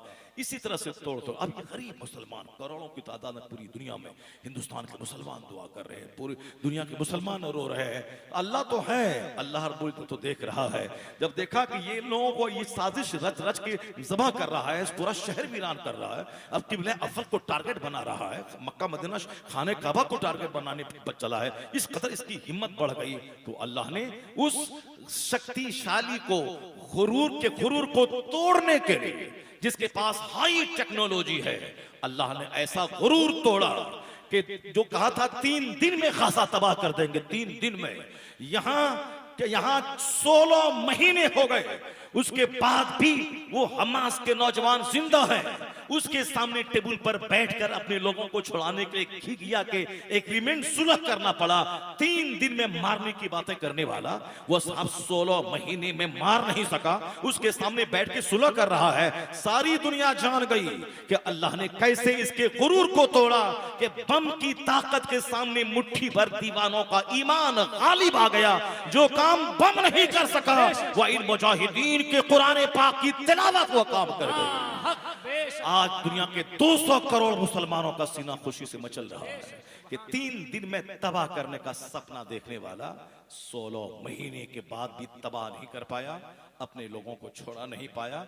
अब जिसको कुछ नहीं समझा था कि बिल्कुल जर्रा मसल देंगे, उनके साथ बैठ करके सुलह कर रहा है कि तुम एक बंदा छोड़ो, हम उसके बदले में 300 बंदा छोड़ेंगे। तो अब तो करना पड़ेगा। ये अल्लाह रब्बुल इज्जत ने बता दिया कि मुट्ठी भर दीवानों ने दुनिया की महाशक्ति को जेर करके झुका के रख दिया। यह है ईमान की ताकत, यह है तिलावत की ताकत, यह है अल्लाह पर यकीन करने की ताकत। और दूसरी तरफ जिसको अपने एटम बम पे नाज और घमंड था, अल्लाह ने आज 1 महीने से शहर में आग लगी हुई है। जो हैसियत बंबई की हिंदुस्तान में आदि दौलत वहां रहती है, और सारी सेलिब्रिटीज फिल्मी हस्तियां वहां रहती हैं हिंदुस्तान की आदि दौलत बंबई में। समंदर के किनारे बॉलीवुड के सारे कलाकार बंबई में। तो बंबई की जो हैसियत है वही हैसियत लॉस एंजलिस की, अमेरिका की कैलिफोर्निया स्टेट में है लॉस एंजलिस। समंदर के किनारे हॉलीवुड वही है, सारी सेलिब्रिटीज वहां हैं। आज 40,000 एकड़ तो अखबार में दे रहा है, 40,000 एकड़ जमीन पे आग लगी, 12,000 से ज्यादा खरबों के घर जलकर राख हो गए। ये तमाम सेलिब्रिटीज जिन्होंने खरबों रुपए में घर बनाया था, सारा चमन उसका उजड़ गया। समंदर के किनारे शहर आग नहीं बुझा सकता, क्योंकि समंदर का पानी आग में डालने के बाद आग और बिखर जाती है, इसलिए उसके पास पानी की किल्लत हो गई। टेक्नोलॉजी उसके पास है, उसके बावजूद आग पे कादिर नहीं है। अभी फिर दोबारा आग लगी है कल से, अब पूरा शहर जल रहा है। 15 दिन तो उस लॉस एंजलिस को जलाया, अब यह दूसरा शहर चल रहा है। ये खुदाई अजाब अमेरिका के गुरूर को तोड़ के बता दिया कि बंदे ये मत समझना कि अल्लाह नहीं है, ये मत समझना कि अल्लाह की परस्तिश करने वाले मुसलमान बेसहारा हैं। उसके गुरूर को तोड़ के बता दिया कि तेरे चाहने से सब कुछ नहीं होता है, वही होता है जो मंजूर खुदा होता है। नहीं है महाशक्ति अमेरिका, नहीं है सुपर पावर अमेरिका। सबसे बड़ी ताकत का मालिक वही है जो कायनात का पैदा करने वाला है, कायनात चलाने वाला है। कुलिल्लाहुम्मा मालिकल मुल्क तूतिल मुल्क मन तशा व तनज़िउल मुल्क मिम्मन तशा व तुइज़्ज़ु मन तशा व तुज़िल्लु मन तशा बियदिकल खैर इन्नका अला कुल्लि शैइन क़दीर। सारे बादशाहों का बादशाह है वो खुदा, जिसे चाहता है सल्तनत देता है, जिससे चाहता है छीन लेता है, जिसे चाहता है इज्जत देता है, जिसे चाहता है जलील करता है। इसलिए मजबूत यकीन अल्लाह पर करना होगा। ब्लाइंडली अल्लाह देख रहा है, अल्लाह देख रहा है तो हम गुनाह ना करें, अल्लाह देख रहा है तो हम जुर्म ना करें, अल्लाह देख रहा है तो हम हराम ना खाएं। हजरत अब्दुल्ला इब्न उमर रज़ी अल्लाह ताला अन्हु रास्ते से गुजर रहे हैं, एक चरवाहा बकरियां चरा रहा था। आपने कहा कि एक बकरी मेरे हाथ में बेच डालो ताकि मैं उसका गोश्त भून के खाऊं, मैं भूखा हूं। कहा कि नहीं, ये बकरियां हमारी नहीं हैं, मैं तो इनका चरवाहा हूं, इनका मालिक तो शहर में रहता है। अब्दुल्ला इब्न उमर ने क्या कहा? कहा कि तुम एक बकरी मेरे हाथ पे दे दोगे तो तुम्हारा कुछ नहीं बिगड़ेगा। मालिक को कह देना कि बकरियां जहाँ सैकड़ों बकरियां हैं, हजारों बकरियां हैं, तो वहां तो रोजाना 2-3 बकरियां मर ही रही हैं, मर जाती हैं, बीमार पड़ती हैं, पाँव हाथ टूट जाता है। तो तुम कह देना मालिक को बकरियां मर गई, अब इतनी बकरियां हैं तो मालिक को तो यकीन हो ही जाएगा, जो बकरियों का मालिक है। कहा हाँ। वो चरवाहा क्या बोला? ठीक है, मैं इन बकरियों के मालिक को तो कह दूंगा कि हाँ बकरियां मर गई। ऐन अल्लाह, ऐन अल्लाह, मैं अल्लाह को कहाँ ले जाऊं, मैं अल्लाह को कहाँ ले जाऊं? जो अल्लाह देख रहा है मैं उसको क्या जवाब दूंगा? हजरत अब्दुल्ला इब्ने उमर दंग रह गए। एक चरवाहे का ईमान इतना मजबूत है कि यहां भले ही बकरी का मालिक ना देख रहा मगर कायनात का मालिक देख रहा है। तो ऐसा जबरदस्त ईमान देखकर वो दंग रह गए। और यही ईमान हर मुसलमान का कायम हो जाए तो तमाम ज़िना, शराब, सूद सब का खात्मा हो जाएगा। न जलवत में गुनाह होगा, न तन्हाई में गुनाह होगा। अगर गुनाह बच गया तो दुनिया लोगों के लिए काबिले रश्क, जन्नत के लिए काबिले रश्क दुनिया बन जाएगी। अल्लाह सुब्हान, ये दुनिया रश्क जन्नत बन जाएगी क्योंकि दुनिया में अमन कायम होगा। आज जो भी आंधियां, जो भी बीमारियां, जो भी रुसवाइयां, जो भी जिल्लतें, जो भी तबाहियां, जो भी मुकदमा, जो भी केस मुकदमा, जो भी शौहर बीवी के इख्तलाफात, जो भी औलाद की बगावत, ये सारी चीजें गुनाहों की सजा है। जब जमीन पाप से भर जाती है तब अल्लाह बारिश को रोक लेता है। जब जमीन गुनाह से भर जाती है तब बीमारियां आती हैं। जब जमीन गुनाह से भर जाती है तब इख्तलाफ और इंतशार आपस में पैदा होता है। इन सब का इलाज है अल्लाह पर मजबूत यकीन करना, अल्लाह रब्बुल इज्जत से ही सारी उम्मीदें वाबस्ता करना, अपने रब्बे करीम से खूब भीख मांगना। आका इस्लाम क्या फरमाते हैं? जूते का तिस्मा भी टूट जाए तो फसअलिल्लाह, अल्लाह से मांगो। अल्लाह कुरान शरीफ में क्या कहता है? उदऊनी अस्तजिब लकुम, तुम मुझसे दुआ मांगो मैं दुआ कबूल करूंगा। तुम मुझसे दुआ मांगो, अल्लाह से दुआ मांगने की कला पैदा कीजिए। तन्हाई में अल्लाह से भीख मांगे, हर नमाज के बाद भीख मांगे, रात में तहज्जुद के बाद भीख मांगे। जब भी कोई मुसीबत आए फौरी वजू करके 2 रकात नमाज पढ़ के अल्लाह से भीख मांगे। काफिर लोग तो दर दर की ठोकरें खाता है, कभी ये गाछ के पास, दरख्त के पास, पहाड़ के पास, जानवर के पास, गाय के पास, बंदर के पास, चुचंदर के पास, सूरज के सामने, चांद के सामने, पहाड़ के सामने, पूरी में समंदर के सामने, कहाँ यानी किस चाहता है जहां से भी फायदा मिल जाए, हर दरवाजे पे जलील होता है। मगर नहीं, मुसलमान का पहला इनाम यही है, कह दिया ला इलाहा इल्लल्लाह, कोई माबूद नहीं है सिवाय अल्लाह के। तो अब मुसलमान की पेशानी इन दर्जनों जगहों पे जलील होने से बच गई। एक अल्लाह को सजदा किया, सारी दुनिया के सामने दर दर की ठोकरें खाने से बचता चला गया। ये इनाम है अल्लाह की तरफ से, खुदा को सजदा कर। आका इस्लाम जो सबसे ताकतवर है, चांद जिसके इशारे पे 2 टुकड़े होता हो, सूरज डूबा पलट आता हो, पत्थर कलमा पड़ता हो, दरख्त सजदा करता हो, ये सारी ताकतें अल्लाह ने अपने महबूब को दी ताकि दुनिया वाला जान ले जिस पत्थर को तू खुदा कहता है वो खुदा नहीं, वो पत्थर तो मेरे मुस्तफ़ा का इशारा पाके सजदा कर रहा है। जिस जानवर को तू खुदा कहता है वो खुदा नहीं, वो जानवर तो मुस्तफ़ा को सजदा कर रहा है। जिस वृक्ष और दरख्त को तू सजदा करता है वो दरख्त मुस्तफ़ा को सजदा कर रहा है। तो सारी दुनिया मुस्तफ़ा की शक्ति को देख के आ जाए मेरे महबूब के पास। मैंने उसको अपनी वहदानियत की दलील बना के भेजा है। क़द जाअकुम बुरहानुम मिन रब्बिकुम, तुम्हारे रब की तरफ से दलील बन के मुस्तफ़ा आ गए। तो अब मुस्तफ़ा के पास जब दुनिया आएगी तो सारी दुनिया दंग रह जाएगी कि सूरज को पलटाने वाला, चांद को 2 टुकड़े करने वाला, दरख्तों से सजदा करवाने वाला, वो तो खुद पेशानी को सजदे में डाले हुआ है और कह रहा है सुबहान रब्बियल आला। इसका मतलब दलील ये मिली कि जिन चीजों को दुनिया पूजा कर रही है वो सारी चीजें इनके इशारे पे गर्दिश कर रही है। अगर प्रैक्टिकल में इस्लाम सीखने के लिए 30 साल तक अपने मुर्शिद उस्मान हारूनी का बिस्तर ढोया, उनका पानी गर्म किया, उनकी खिदमतें की, उनके साथ बहुत सारे ममालिक का सफर किया, हरमैन तैयबैन गए, फिर वहां से सरकार का इशारा पाकर के हिंदुस्तान आए, यहाँ गालियां सुनी, पानी बंद करने की धमकियां दी गई, लोगों ने जहर में बुझी हुई तलवार को लेकर हमला करना शुरू किया। ऐसा नहीं कि ऐसे ऐसे हाथ घुमा दिया सब काम हो गया, नहीं, पूरा ऐसे हाथ घुमा दिया सारा पलट पे गरीब नवाज का कब्जा हो गया। आपने गालियां सुनी, आपको मारने की धमकी दी गई, तब आपने करामत दिखाई कि सारा अना सागर का पानी कुजी में बंद करके बता दिया उसे कि मैं जादूगर नहीं हूं, मैं मुस्तफा का गुलाम हूं, तबलीग इस्लाम के लिए आया हूं। उसके बाद ये करामतों को दिखा और उसके बाद सरकार गरीब नवाज ने अपना अखलाक दिखलाया, रात भर रोते रहे खुदा राजी हो जाए, दिन भर घूमते रहे, तबलीग करते रहे ताकि कुफ्र मिटे, इस्लाम का गलबा पैदा हो। शायद 97 साल तक न जागीर बनाई, न बच्चों के लिए जमीन खरीदी, न महल तामीर किया, नहीं, दरख्त के साए में रहे, सारे दुश्मन धाराशायी हो गए और आपकी की रूहानी ताकत गालिब ऐसी आई कि 90 लाख मुशरिकों को साहिब ईमान बना दिया, हिंदुस्तान को इस्लामिस्तान बना दिया। तब रब की तरफ से इनाम मिला कि मोइनुद्दीन तू अपना वतन ईरान छोड़ा मेरे लिए, तुमने पाक और पंचक्की को बेचा मेरे लिए, तुमने 20 साल तक इल्म हासिल किया मेरे लिए, तुमने 30 साल तक मुर्शिद का बिस्तर ढोया मेरे लिए, तुमने हिंदुस्तान में 50 साल तक आकर के तुमने तकलीफें उठाई और रात भर जागा, दिन भर तबलीग इस्लाम की मेरे लिए। अब ए मोइनुद्दीन, अब जब तक इस्लाम रहेगा तेरा डंका बजता रहेगा। 800 साल गुजर गए, आज हर तरफ मोइनुद्दीन चिश्ती का डंका बज रहा है। दिल्ली का राजा टेम्परोरी आता है चला जाता है और हिंदुस्तान का असली राजा तबर से पूरे भारत पे शासन कर रहा है, 800 साल से कर रहा है।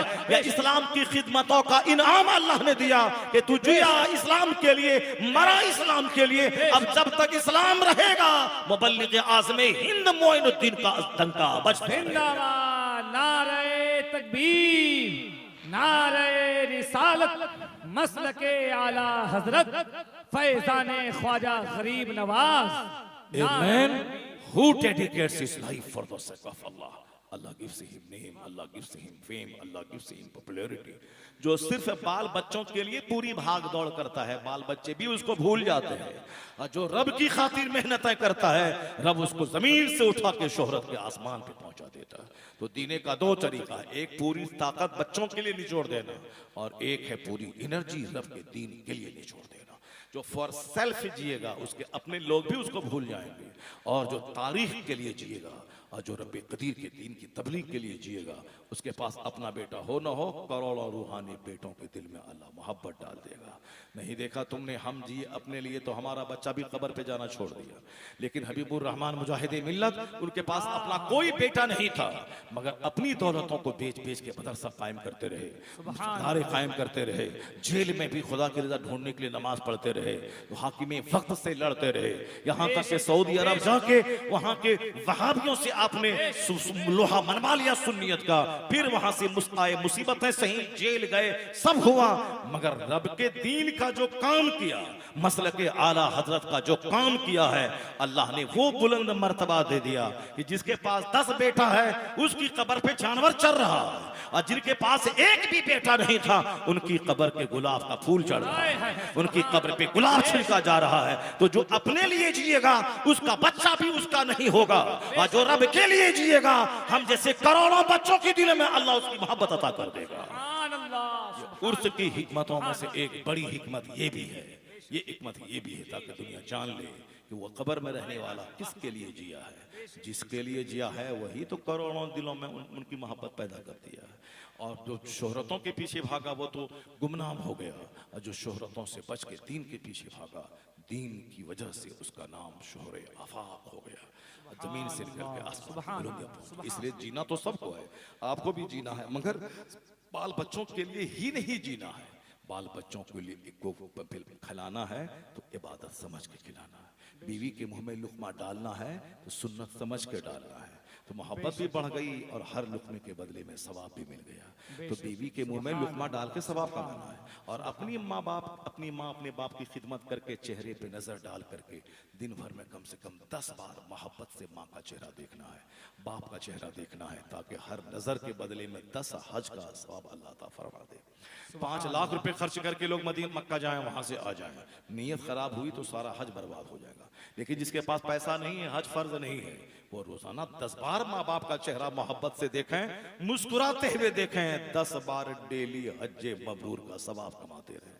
शैतान नहीं कमाने देता है, शैतान नफरत दिलाता है, शैतान माँ बाप का चेहरा देख के गुस्सा दिलाता है। ये समझता है कि हम उस माँ बाप को पाल रहे हैं, हम खिला रहे हैं इस बूढ़े को। नहीं नहीं, हदीस पाक में है कि बेज़बान जानवर और दूध पीते बच्चों का ख्याल ना हो तो आसमान से पानी का एक कतरा अल्लाह नहीं बरसाए।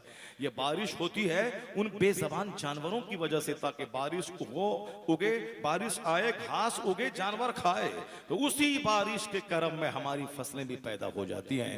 हम जानवरों को नहीं पालते, जानवर की वजह से हम पाले जाते हैं। हम अपने माँ बाप को नहीं पालते। अक्रिमू ज़ुअफ़ा को मुस्तफ़ा कहते, अपने ज़ईफ़ों की इज्जत कर, फ़इन्नकुम तुरज़क़ून, इसलिए इन ज़ईफ़ों की वजह से तुमको रोजी दी जाती है। मत बोलना कि मैं बूढ़े माँ बाप को पाल रहा हूं, उनकी खिदमत कर, ये समझ के इनकी वजह से तुझको रोजी दी जाती है, इनकी वजह से तुझको रोजी दी जाती है, इनकी वजह से तुझको रोजी दी जाती है। कहां चले गए हम, कहां हो गए हम, कहां गुम हो गए। दुनिया की दौलत ने मुझको तबाह बर्बाद कर डाला। हर तरफ फितने हैं जो ईमान लूटने के लिए मुंह खोले हुए हैं। काफिर बिल्कुल एक्टिव हैं कि हमारा पर्दा छीन ले, हमारी मस्जिदें छीन ले, हमारी अजान छीन ले, हमारे इस्लामिक कपड़े छीन ले, हमारे आलिमों की इज्जत मेरे दिल से निकाल दे। अलग अलग फितने पैदा करके मुसलमानों को नर्वस कर दिया जाए। ये सारे फितने अंग्रेजों की पैदावार, काफिरों की पैदावार। ये ग्लैमर, लग्जरियस लाइफ गुजारने का सपना देना कि इंजीनियर बनाओ, बेटी को डॉक्टर बनाओ। पर्दा क्या चीज़ है? पर्दा तरक्की की राह में रुकावट है। चलो उसको घर से बाहर निकालो। देखो फलां की बेटी डॉक्टर बन गई, 50 करोड़ कमा रही है, आराम से मकान बन रहा है, गाड़ी खरीदी जा रही है। मैं कहता हूँ आज दुनिया में ज़िनाकारी का गिराफ कितना ऊंचा हो गया सबको मालूम है। हॉस्पिटल में ज़िना हो रहा है कि आर्जिकल मेडिकल कॉलेज कलकत्ता में जो कुछ हुआ वो जाहिल लोग थे, गांव देहात के हल चलाने वाले लोग थे? नहीं, मेडिकल कॉलेज के प्रिंसिपल थे। ये बताएं कि क्या हो रहा है। इसका मतलब है कि बेपर्दगी जहां भी होगी वहां पे इसी तरह का ड्रामा होगा। देखिए मुफ्ती रियासत हुसैन अजहरी साहब तशरीफ ले आए, माशाअल्लाह सुभान अल्लाह। हमारे नकीब साहब क़िबला को जो है मोबाइल से फुर्सत नहीं है, कैसे क्या होगा, कैसे क्या चलेगा। अल्लाह माशाअल्लाह सुभान अल्लाह। तशरीफ लाए मुफ्ती साहब क़िबला, तशरीफ लाए। पूरे इलाके में भी ज़बरदस्त काम सुन्नियत का मुफ्ती साहब क़िबला कर रहे हैं। और मदरसा चला रहे हैं। आप लोग बैठ जाओ, मुफ्ती साहब की इज्जत करो, मुफ्ती साहब के मदरसे की कदर करो। मुफ्ती साहब अजहरी हैं, ये अमेरिका चले जाते हैं, वहाँ लाखों रुपए महीना कमाते, इनके दोस्त लोग कमा रहे हैं। ये लंदन चले जाते, वहाँ लाखों रुपए कमाते, मगर ये नहीं, पूरा इलाका छोड़ छाड़ के मुजाहिद मिल्लत की सुन्नत पर अमल करते हुए ये अपने ही इलाके को संवारने में लगे हैं। और कितनी तकलीफ़ें इनको हो रही होंगी इनका दिल जानता होगा। अमेरिका में रहते, एक इनका साथी है वहाँ रहता है, आराम से खाना पीना, गाड़ी ड्राइव करना और अपनी कार पे चलना, और कॉलेज में नौकरी उनकी हो गई, आराम से रहते। मगर ये अजहर से फारिग होने के बाद अपने इलाके से हम ना अमेरिका जाएंगे ना लंदन जाएंगे, अपने ही इलाके में मसलक के आला हजरत की धूम मचाएंगे। सुभान अल्लाह सुभान अल्लाह। 2-4-10 बंदा का ईमान सेफ रह गया, बच गया, यही हमारे लिए अमेरिका में जाके करोड़ कमाने से बेहतर है। हदीस में आया कि एक बंदा आपकी वजह से राह रास्त पे आ गया, ये अरब के सुर्ख ऊंट से काम बेहतर है। अगर ये दुनिया उखरवी नुक्ते नजर से, मसलक की खिदमत की नुक्ते नजर से अगर आप गांव देहात को अपना लिए, यही देहात लॉस एंजलिस से करोड़ों गुना बेहतर हो जाएगा। तो अब इन्होंने आपके इलाके को ज़बरदस्त ढंग से एक तालीमी मरकज़ कायम करके काम करना रहा है। अब आपको साथ देना है, इनकी आवाज़ पे लब्बैक कहना है, इनके इदारे को सपोर्ट करना है, और इनका जो बड़ा बड़ा प्लान है उन सारे प्लान को बिल्कुल शर्मिंदे ताबीर लाने के लिए कोशिश करनी है, मेहनतें करनी है, माली मदद देना है, सपोर्ट करना है, समर्थन करना है। अल्लाह ताला मुफ्ती साहब को लंबी उम्र अता फरमाए, और उनके तमाम कामों को काम का अच्छे ढंग से करने की और पाए तकमील तक पहुंचाने का अल्लाह ने तौफीक अता फरमाए। अल्लाह गैब से इनकी मदद फरमाए। तकरीर हमारी हो गई, बस आखिरी बात सुन लो। अल्लाह पर मजबूत यकीन और हुजूर सल्लल्लाहु अलैहि वसल्लम से सच्ची मोहब्बत, मदीने की औरत का 4 जवान बेटा शहीद हो गया, शौहर शहीद हो गए। यहाँ तो एक बच्चा बीमार पड़ता है तो लोग नमाज छोड़ देते हैं, एक मैयत होती है तो लोग नमाज छोड़ देते हैं। 4 जवान बेटे शहीद हो गए, शौहर शहीद हो गया, लेकिन क्या कहती है, कुल्लु मुसीबत बाद का जलन या रसूल। सरकार आप सही सालिम हैं, सारी मुसीबतें हेज।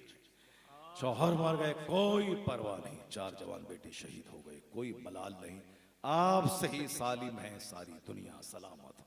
ये है औलाद से ज्यादा मोहब्बत। एक थ्योरी जबान से बोलना कि तुम मोमिन नहीं बन पाओगे जब तक माँ बाप औलाद जान से ज्यादा मोहब्बत ना हो, ये थ्योरी है, जबान की बोली है। प्रैक्टिकल में अमल करना, ये मदीने की खातून ने दिखा दिया। कैसे शौहर से ज्यादा प्यार मुस्तफा से, 4 जवान बेटों से प्यार मुस्तफा से। हजरत सुहैब मक्का में आए थे गरीब बन के, खूब दौलत कमाई। जब इस्लाम लाए, हिजरत करने का हुक्म हुआ, मक्का से छोड़ के मदीना आने लगे, मक्का के लोगों ने रास्ता रोक लिया, कहा सुहैब नहीं जाने देंगे, आए थे तुम यहाँ कंगाल थे, अब तुम यहाँ मालदार बन गए, सोचते हो कि सारी दौलत लेके हम चले जाएं, नहीं जाने देंगे। जनाब सुहैब ने बोला अगर सारी दौलत अगर मैं छोड़ दूं, ये काफी लालची होते हैं माल के, और कहा हाँ ठीक है तब छोड़ देंगे। तो जनाब सुहैब ने कहा मैं सारी प्रॉपर्टी छोड़ता हूँ, ईमान लेकर के मैं मदीना जा रहा हूँ। जब सारी आज के वैल्यू के सबसे करोड़ों की प्रॉपर्टी छोड़ दी, मदीना पहुंच गए। आका अलैहिस्सलाम ने क्या कहा, सुहैब की तिजारत कामयाब रही। नहीं सुने तुम लोग, जोर जोर से बोलो, सुहैब की तिजारत कामयाब रही। क्या मतलब, दुनिया छोड़ के आखिरत बचा लिया, सारी दौलतें त्याग दी, हिजरत कर लिया, ईमान बचा लिया। ये है आखिरत की खातिर कुर्बानी देनी होगी। आज जिसको जिसके दिल में अल्लाह रसूल की मोहब्बत पैदा हो जाए, फिर माल क्या, सोने की दीवार, मिट्टी की दीवार, दोनों बराबर है उसके लिए। सरकार ने क्या फरमाया, पुराने जमाने में एक शख्स था, पहले जमाने में बनी इसराइल में या पुराने जमाने में, एक शख्स ने जमीन बेचा, दूसरे ने खरीदा। जब वो जमीन खरीदने वाला गया हल जोतने के लिए, तो वहां से सोने की हांडी निकल गई। सुभान अल्लाह, सोने की हांडी निकल, खजाने की हांडी निकल गई। अगर हमको हांडी मिल जाए तो क्या करेंगे बताओ? अगर हमको सोने की हांडी मिल जाए तो कोशिश करेंगे कि अच्छा से इसको दबा दें, रात में आएंगे, इसको लेके जाएंगे, थोड़ा थोड़ा बेचेंगे बाजार में, पूरे जगत सिंह पूरे इलाके में सबसे बड़ा मालदार हम बन जाएंगे। वो फॉर्चूनर, वो बिल्डिंग, वो मॉल, वो साहब मार्केटिंग कम्प्लेक्स। लेकिन जरा देखो ईमान, देखो ईमान, देखो ईमान, देखो वो घर, वो जमीन जो खरीदा था, वो आया उस जमीन वाले के पास जिसने बेचा था, उसके पास कहा ए भाई तुमने जमीन मेरे हाथ में बेची दी है, कोई कहानी, अफसाना, नॉवेल, ये व्हाट्सएप, यूट्यूब, इंस्टाग्राम, मोबाइल चालक, मेरा बेटा डॉक्टर, इंजीनियर, प्रोफेसर तो मुसन्निफ, मुदर्रिस तो नहीं बन पाया, अलबत्ता मोबाइल चालक बन गया है। सब ऐसे ऐसे घुमाते रहना है, 4 घंटे तक घुमाते रहना है। पढ़ने वाला पढ़ रहा है, किताब की स्टडी कर रहा है, IAS ऑफिसर बन रहा है, और मोबाइल चालक गुटखा खा के मोबाइल चला के हिजला और नामर्द बन रहा है। इसलिए खबरदार, ये दुश्मन है तुम्हारी सेहत का, इसको छोड़ दो, जरूरतन मोबाइल का इस्तेमाल करो। अभी 10 दिन पहले एक नमाज पढ़ने वाली बेटी काफिर के साथ भाग गई, क्यों? वही मोबाइल चालक, मोबाइल चालक। हम लोगों के पास 50,000 का मोबाइल है, जबकि 50,000 एक दिन का नजराना हमारा है। चाहे तो 2 लाख का मोबाइल खरीद, लेकिन नहीं, बिल्कुल मामूली किस्म का एक सिंपल मोबाइल मेरे पास रहता है, घर में एक सिंपल मोबाइल मेरे पास। और यहाँ जोकर किस्म का आदमी, अभी एक आदमी बता रहा था हमसे मुख्तलिफ क़िबला कि एक हमारे मदरसे का पढ़ा हुआ एक बच्चा था, वो मंजर जामिया से पढ़ के फारिग हुआ, वो जब एक मस्जिद में इमामत कर रहा है, वो किस्त पे आईफोन खरीद लिया। बताइए, न मुकर्रिर है वो कि हर तरफ से प्रोग्राम आ रहा है, न साहब बहुत बड़ा हिंदू मनाजिर है कि हर तरफ से प्रोग्राम आ रहा है, मस्जिद का इमाम बना हुआ है। इमाम को क्या जरूरत है, उसको साहब 1 लाख रुपए का आईफोन खरीदी, क्या जरूरत है उसको? क्या करना, वो भी किस्त में खरीदा, अपना किस्त में खरीदा। अब हर महीने उसकी तनख्वाह कितनी है? 8,000 रुपये महीने, और 8,000 रुपये में क्या करेगा वो? क्या करेगा वो? जरा सोच समझ देखिए क्या है, कैसे लोग जीते हैं। अब देखिए, सुनिए, ईमान की कदर। वो शख्स गया उनके पास, कहा भाई तुमने मेरे हाथ जमीन बेची है, हमने जमीन खरीदी है, मगर जमीन से ये सोने की हांडी निकली है, वो तुम्हारी है। सुभान अल्लाह, सुभान। क्या बात है, एक बालिश जमीन के लिए ईमान बेचने वाला, केस मुकदमा करने वाला, भाई को ज़बह करने वाला। और हर साल हमारे बिहार में है, आपको उड़ीसा में है नहीं, पता नहीं, हमारे बिहार में है कि खेती करने से पहले कुदाल लेके लोग उसको आल को छांटते हैं, चारों तरफ होता ना आल, हाँ क्या मतलब है ना, वो छांटते और हर साल यानी बैलून की तरह उसका खेत बढ़ता है, हर साल उसका खेत बढ़ रहा है, प्लास्टिक की तरह बढ़ रहा है। इधर एक बार चाटा, फिर अगली खेती में थोड़ा चाटा, फिर चाटा। एक बालिश से जमीन अगर दूसरे की जुल्मन किसी ने हड़प लिया, बुखारी की हदीस में आया है क़यामत के दिन 7 तबक जमीन का तौक उसके गले में डाला जाएगा। 7 तबक तो जमीन, यहाँ तो 10 मन मिट्टी डालेंगे तो पेशाब पखाना हो जाएगा, हड्डी पसली एक हो जाएगी, और यहाँ 7 तबक जमीन का तौक। कुछ समझता नहीं बंदा, बस अचानक मौत आती है, मर जाता है, सब छोड़ के चला जाता है। फिर भी दूसरों की मौत देख के आदमी सबक हासिल नहीं करता है, सोचता है वो गया है हमको तो भी कर लेने दो। वो बंदा बोला, हदीस में आया है, फेसबुक में हदीस, मुस्लिम शरीफ हदीस में है ये रिवायत है। आका इस्लाम फरमाते हैं कि वो शख्स उनके पास गया और कहा कि मैंने जमीन बेची, खरीदी है, उसमें जो खजाना है वो नहीं खरीदा है, वो तुम्हारा है। अब वो बंदा क्या बोला, जमीन बेचने वाला का, ए भाई मैंने जमीन बेच दी, अब जमीन में जो कुछ है वो तुम्हारा है। सुभान अल्लाह। एक एक रुपए के लिए जान देने वाला, इमाम साहब के कमरे में फजर के बाद जाके इमाम साहब की ही चाय पी लेने वाला, उन्हीं का शक्करपाला खा लेने वाला। इमाम साहब को क्या नजर ना हर जुमा के दिन देगा 150 टका के, उसी कमरे में जाके उसी का पैसा खा लेना है। अब मुंबई में साहब लोग हर जुमा के दिन इमाम साहब को नजर आना। अभी मैं बम्बई गया था, अभी 4 दिन मुंबई में रह गया, तकरीर जहाँ हुई वहाँ नजरना जो दिया तो दिया। एक दूसरा असलम भाई है, वो अपने फैक्ट्री में गया, कहा हुजूर के यहाँ दुआ कर दीजिए, गिट्टी तोड़ने वाली फैक्ट्री। अब वहाँ गए, दुआ की, उनसे 10 साल पहले का ताल्लुक है, एक बार पहले मुलाकात हुई थी, फिर अभी गए। वहाँ मुसाफा करने में 20,000 रुपये नजराना दिया। कितना? 20,000।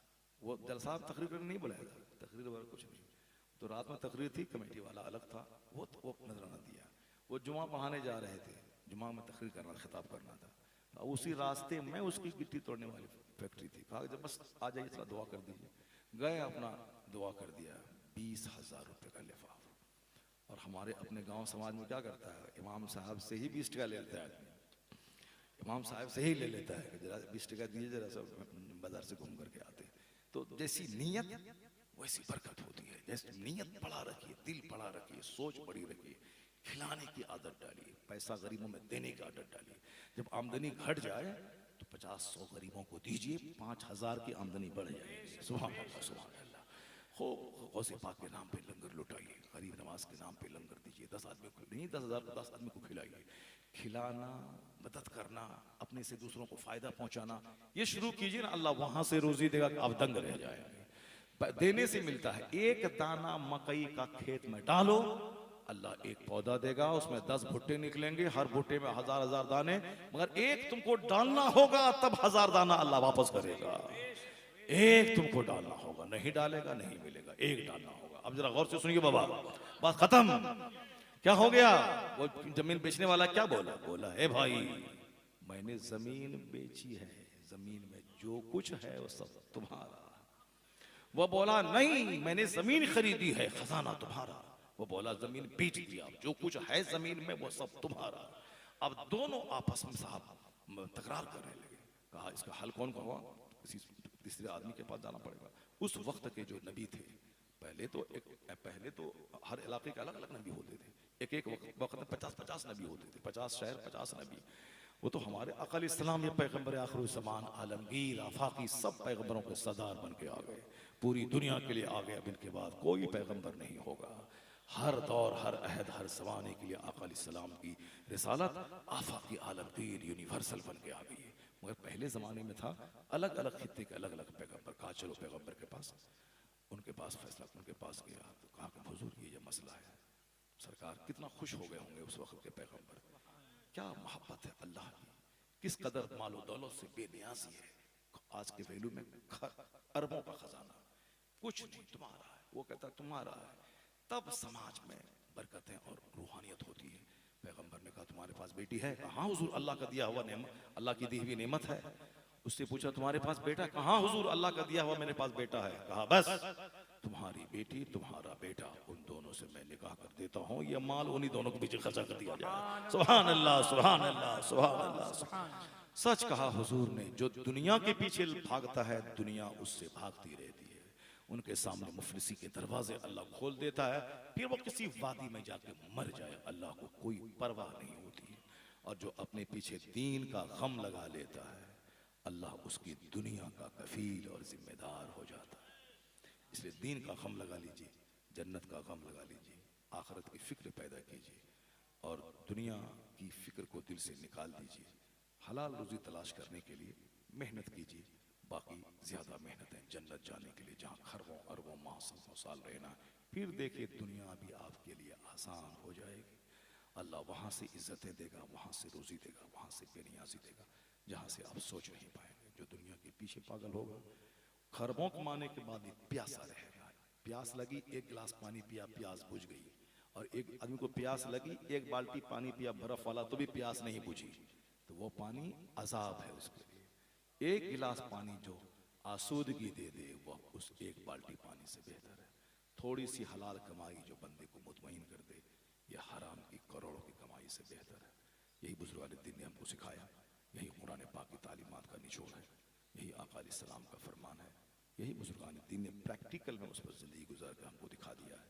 अल्लाह ताला इस फितनों के वक्त में हम सबों को ईमान बचाने की तौफीक अता फरमाए। आमीन सुम्मा आमीन। और आखिरी बात तो मुफ्ती साहब आपको बताएंगे, इस फितनों के वक्त में सीधा रास्ता जो है इस दौर में वह है मसलक आला हजरत। बेशक बेशक। इधर गए तो खारजी बन के जहन्नम चले गए, और उधर गए तो राफिजी बन के जहन्नम चले गए। अब बीच वाला रास्ता है, अहले बैत से भी प्यार होगा और सहाबा इकराम से भी प्यार होगा, और फिर अहले सुन्नत का बेड़ा पार होगा। अहले सुन्नत का है बेड़ा पार, असहाब हुजूर नज्म है और नाव है इतरत रसूलुल्लाह। अगर बोलेगा अमीर मुआविया रज़ी अल्लाह ताला अन्हु मुजरिम है माअज़ल्लाह, तो हम बोलेंगे हे ढोंगी, उनसे बड़े मुजरिम इमाम हसन है, इमाम हसन है। तुम्हारी थ्योरी की रोशनी में अगर अमीर मुआविया रज़ी अल्लाह ताला अन्हु ने बादशाहत बेटे को दे दी, तो कत्ल अहले बैत का वाकया पेश आया, तो इसके मुजरिम बाप हैं, बाप ना बेटा को देता ना बेटा ये वाकया करता, तो उससे बड़ा मुजरिम इमाम हसन है। न वो अमीर मुआविया को खिलाफत देते, न वो अपने बेटे को देता। इसलिए ज्यादा इतिहास पढ़ेगा तो बर्बाद हो जाएगा, कुरान हदीस पढ़ेगा तो आबाद हो जाएगा। सहाबा कराम के माबैन जो बातें हुई हैं, छोड़ दे बुजुर्गों ने कहा, उनका मामला अल्लाह के हवाले कर दे। उनका सीना कीनों से पाक था, वह जो कुछ भी किया बज़ाहिर हमारे नजदीक ऐसा वैसा लगे, पर उनकी नीयतों में इखलास था, पाकीज़गी थी। अल्लाह ने सबसे जन्नत का वादा कर लिया है। जब एक रसूल नूह अलैहिस्सलाम का बेटा जब काफिर का काफिर रहा, बाप समझा तारा नहीं माना, तो एक सहाबी का बेटा अगर फासिक हो गया तो ताज्जुब की क्या बात है। जो कुरान हदीस से हट के तारीख पढ़ेगा गुमराह हो जाएगा। तारीख आदमी लिखता है, कुरान अल्लाह का कलाम, हदीस रसूल पाक का कलाम, और जो तारीख कुरान हदीस से न टकराए वही एक्सेप्टेबल है, और जो तारीख कुरान हदीस से टकराए वह तारीख लिखने वाले के मुंह पे मार दिया जाएगा। यह फॉर्मूला है। अगर कुरान हदीस से नहीं टकराए तो एक्सेप्टेबल है, अगर कुरान हदीस से टकराता हो तारीख को मार दे उस लिखने वाले के चेहरे पे। कुरान को मान ले, हदीस को मान ले। इमाम हुसैन बागी नहीं, जन्नती जन्नती नौजवान के सरदार हैं। ये हम जैसे लोगों का नहीं, बल्कि जन्नत के मालिक मुस्तफ़ा का कहना है। बात खत्म। मेरे मुआविया रज़ी अल्लाह ताला अन्हु सहाबी रसूल हैं, और सहाबी रसूल को गाली मत दो। ये बरेलवी नहीं बोलता, ये मुस्तफ़ा जाने रहमत कहते, वाला तसब्बु असहाबी, मेरे साहबों को गाली मत दे। जहालत मत कर, आला हजरत के मसलक को मजबूती से थामे रखना। फातिहा, मिलाद, तागा, धागा, 12वीं का जुलूस, लंगर गौसिया, इसी को पकड़े रहा, नमाज नहीं पढ़ा, रोजा नहीं रखा, हज नहीं किया, ज़कात नहीं दिया, तो भी जहन्नम का रास्ता है।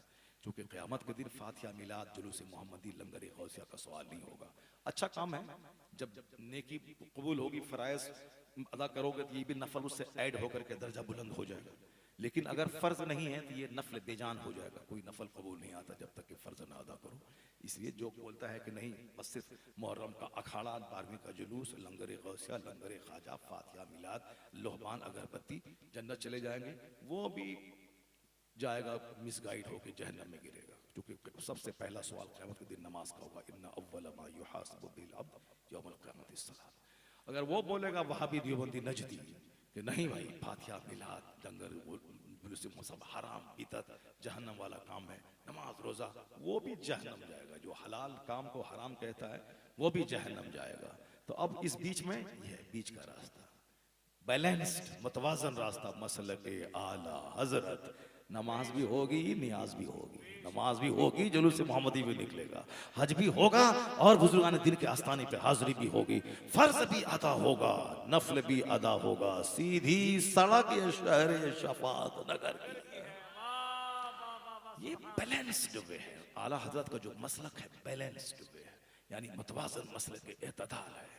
एक तरफ गए उधर गड्ढे में गिरे, इधर गए इधर गड्ढे में गिरे, बीच का रास्ता। आला हजरत का मसलक मसलक एतदाल, मसलक अहले सुन्नत व जमात है। बहुत सारे मामलात में आला हजरत का रास्ता जो मजबूती से पकड़े रहा वो तबाही और बर्बादी से बच गया। उसी मसलक आला हजरत का पैगाम उड़ीसा में मुजाहिद मिल्लत ने अता फरमाया। तो फिर वहां जाके भीड़ लगा के, वहां जाके उर्स में जाके बेटा बेटी मांगने के लिए नहीं, मुजाहिद मिल्लत का आशिक जब धामनगर जाएगा, वहां से जब लौटेगा तो अहद करेगा कि मेरी बेटी एक आशिक रसूल 5,000 कमाने वाले के निकाह में मैं दे दूंगा, 5 करोड़ कमाने वाले खबीस मरदूद के निकाह में नहीं दूंगा। खबीस मरदूद को बदअकीदा को देने का मतलब है कि सारी जिंदगी जिनाकारी, सारे बच्चे वलदुल हराम वलदुल ज़िना। कोई बाप चाहेगा कि मेरी बेटी ज़िनाकारी के हाथों चली जाए? जो आशिक रसूल है उसकी कमाई मत देख, ईमान देख, अल्लाह वहां से देगा जहां से तू सोच नहीं पाएगा। अगर तू किसी बदअकीदे को माल दे करके दे दिया, दुनिया भी गई आखिरत भी गई। दुनिया में रहना है कितने दिन तक? 70-80 साल, वो 70 सेकंड के बराबर है। उसके बाद जहां जाएगी वहां खरबों साल आग की जंजीर, आग का घोड़ा। इसलिए अपनी बेटी को समझाइए कि ज़्यादा मोबाइल मत चलाओ, दूसरे मर्दों से व्हाट्सअप फेसबुक पे प्यार मत करो, वरना जवानी 10 साल की कहानी है। उसके बाद जहाँ बीमार पड़े, चेहरा काला हुआ, चेहरा लटक गया तो कोई पूछेगा नहीं, चौराहे पे छोड़ के भाग जाएगा। और वो तो बहुत दूर की बात है, अभी जितने केसेज हो रहे हैं वह सब में 2-4 महीना उसके पूरे बदन को निचोड़ लिया और लाश के हज़ारों टुकड़े करके डाल दिया गटर में। कहीं जबलपुर में नागपुर के मुसलमान लड़के से शादी किया ढाबा वाले ने, और फिर उसको निचोड़ करके गला दबा के नहर के नाली में फेंक दिया। और फिर 2-4 महीना उसको निचोड़ा, दुबई ले जा करके उसके बाद तवायफ के कोठे पे बेच करके फिरार हो गया। होटल में 2-4 दिन रखा, पूरा निचोड़ा और होटल ही में छोड़ के ये बाहर निकला खाना लेने के बहाने, भाग गया। हजारों लड़कियां इसी तरह दर दर की ठोकरें खा रही, न घर आ सकती हैं न जिसके लिए वो ईमान दीन धर्म घर बार माँ बाप की मिट्टी आबरू मिट्टी में मिलाया, न वो साथ दिया। अब वो या तो जहर खा के मर जाती है, या दरगाहों पे भीख मांगती है, या फिर तवायफ के कोठे पे चली जाती है। इसलिए और जो बेटी माँ बाप की इज्जत का ख्याल करते हुए दीन ईमान बचाते हुए निकाह के बंधन में बंध जाती है, 90 साल की बुढ़िया भी काबिल एहतराम रहती है। शौहर भी उसको अपनी बीवी समझ के इज्जत देता है। उनकी औलाद भी माँ के पाँव के नीचे जन्नत की खुशबू महसूस करती है। तो इतनी सारी इज्जतें अल्लाह ने दी हैं। बस मोबाइल चलाना, बदन में गर्मी लगना, मुंह बिचका देना, ईमान बेच के 2-4 दिन बदन बिस्तर गर्म करना, फिर दुनिया की जिल्लत और खरबों साल की आग अपने हिस्से में कर लेना। ये एक दिन की तकरीर से काम नहीं चलेगा। हर माँ बाप को अपने बच्चों के सामने रोजाना आप 5 मिनट से ही ये बात बतानी पड़ेगी। माँ बाप की बात ज़्यादा असर होती है, इसलिए उन बच्चों को बताना होगा, पर्दे में रखना होगा। जिन जिन चीज़ों से खतरा है उन चीज़ों से बचाना होगा। मैं कहना तुम मेरे पास कितने पैसे हैं सबको मालूम है। मेरे पास 4 बेटियां हैं, चारों बेटियों को मैंने आज तक मोबाइल खरीद के नहीं दिया। 2 बेटी की मेरी शादी हो गई, शादी के बाद उनके शौहर ने उसको मोबाइल दिया, मैंने नहीं दिया। एक बेटी मेरी मौलाना है, मुझका शरीफ हो रहा पढ़ाती है मदरसे में, वो अम्मी से बोली कि मोबाइल किताब में शुरुआत हो रहा देखेंगे। मैंने कहा नहीं बेटा नहीं देना, शुरुआत की किताबें बहुत सारी हैं, किताबें मिलेंगी। जवान है, मदरसे में पढ़ा रही है, लेकिन मैंने मोबाइल नहीं दिया उनको।